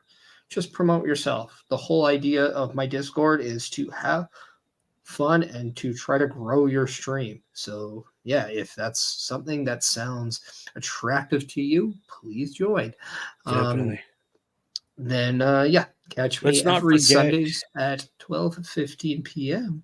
Yes. Eastern time, the Chris Ferris podcast, where it's a 25th Yes. anniversary. As maybe the gentlemen up here know in private conversations, but I am going to tell you and explain to you how I plan on fixing the WWE draft. Yes, we went through that yesterday. Dare I say, it's a great fix. And I'm a Mhm. little biased because, well, it's my idea. But yeah, and then every Monday you can check me out on the Raw Patrol over at the Turnbuckle Studios, Twitch, and YouTube with the Raw Patrol as we survey the wrestling scene that is Monday Night Raw. And then, yeah, that is about 8 o'clock p.m. Eastern time, as sometimes I'm there from full, sometimes I do the RIP, and that is called the Run and Perish. And yeah, shirts will be up soon for that. And then, yeah, I'm working on a pro wrestling at Tees store, so bear with me on that. What about your sponsor? Yeah, if you want to go to Rogue Energy Drink and give me money for diapers because I need them. Times are tough. I need diaper money. So please go to rogueenergy.com and use the promo code PERISH, PERISH. Save yourself 10%. Give me some money so I can get some huggies, man. Mommy, wow. He's going to be a big kid soon. I love it. I love it. I love it. Okay. My comment section is not working, I don't think, because we got 6 people in watching this show, and I got 0 comments in my thing other than the 2 I left and Bulkster. Mm-hmm. Is that true? Yeah. That's what I'm seeing. Okay, so I'm not the only one that is not seeing. Mommy, wow. Whoops. Cool.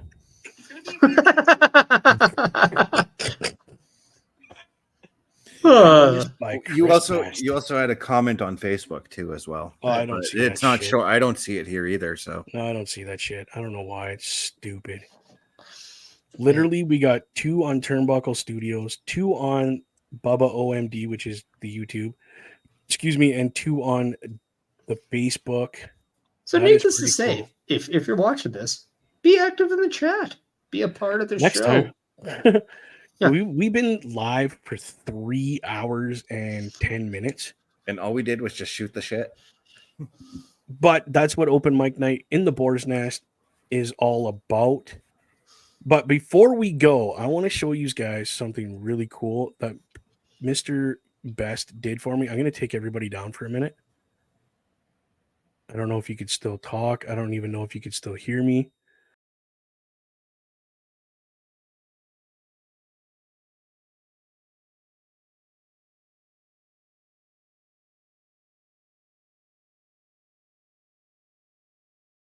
which, oh, Jesus, you just scared the shit out of me, bro.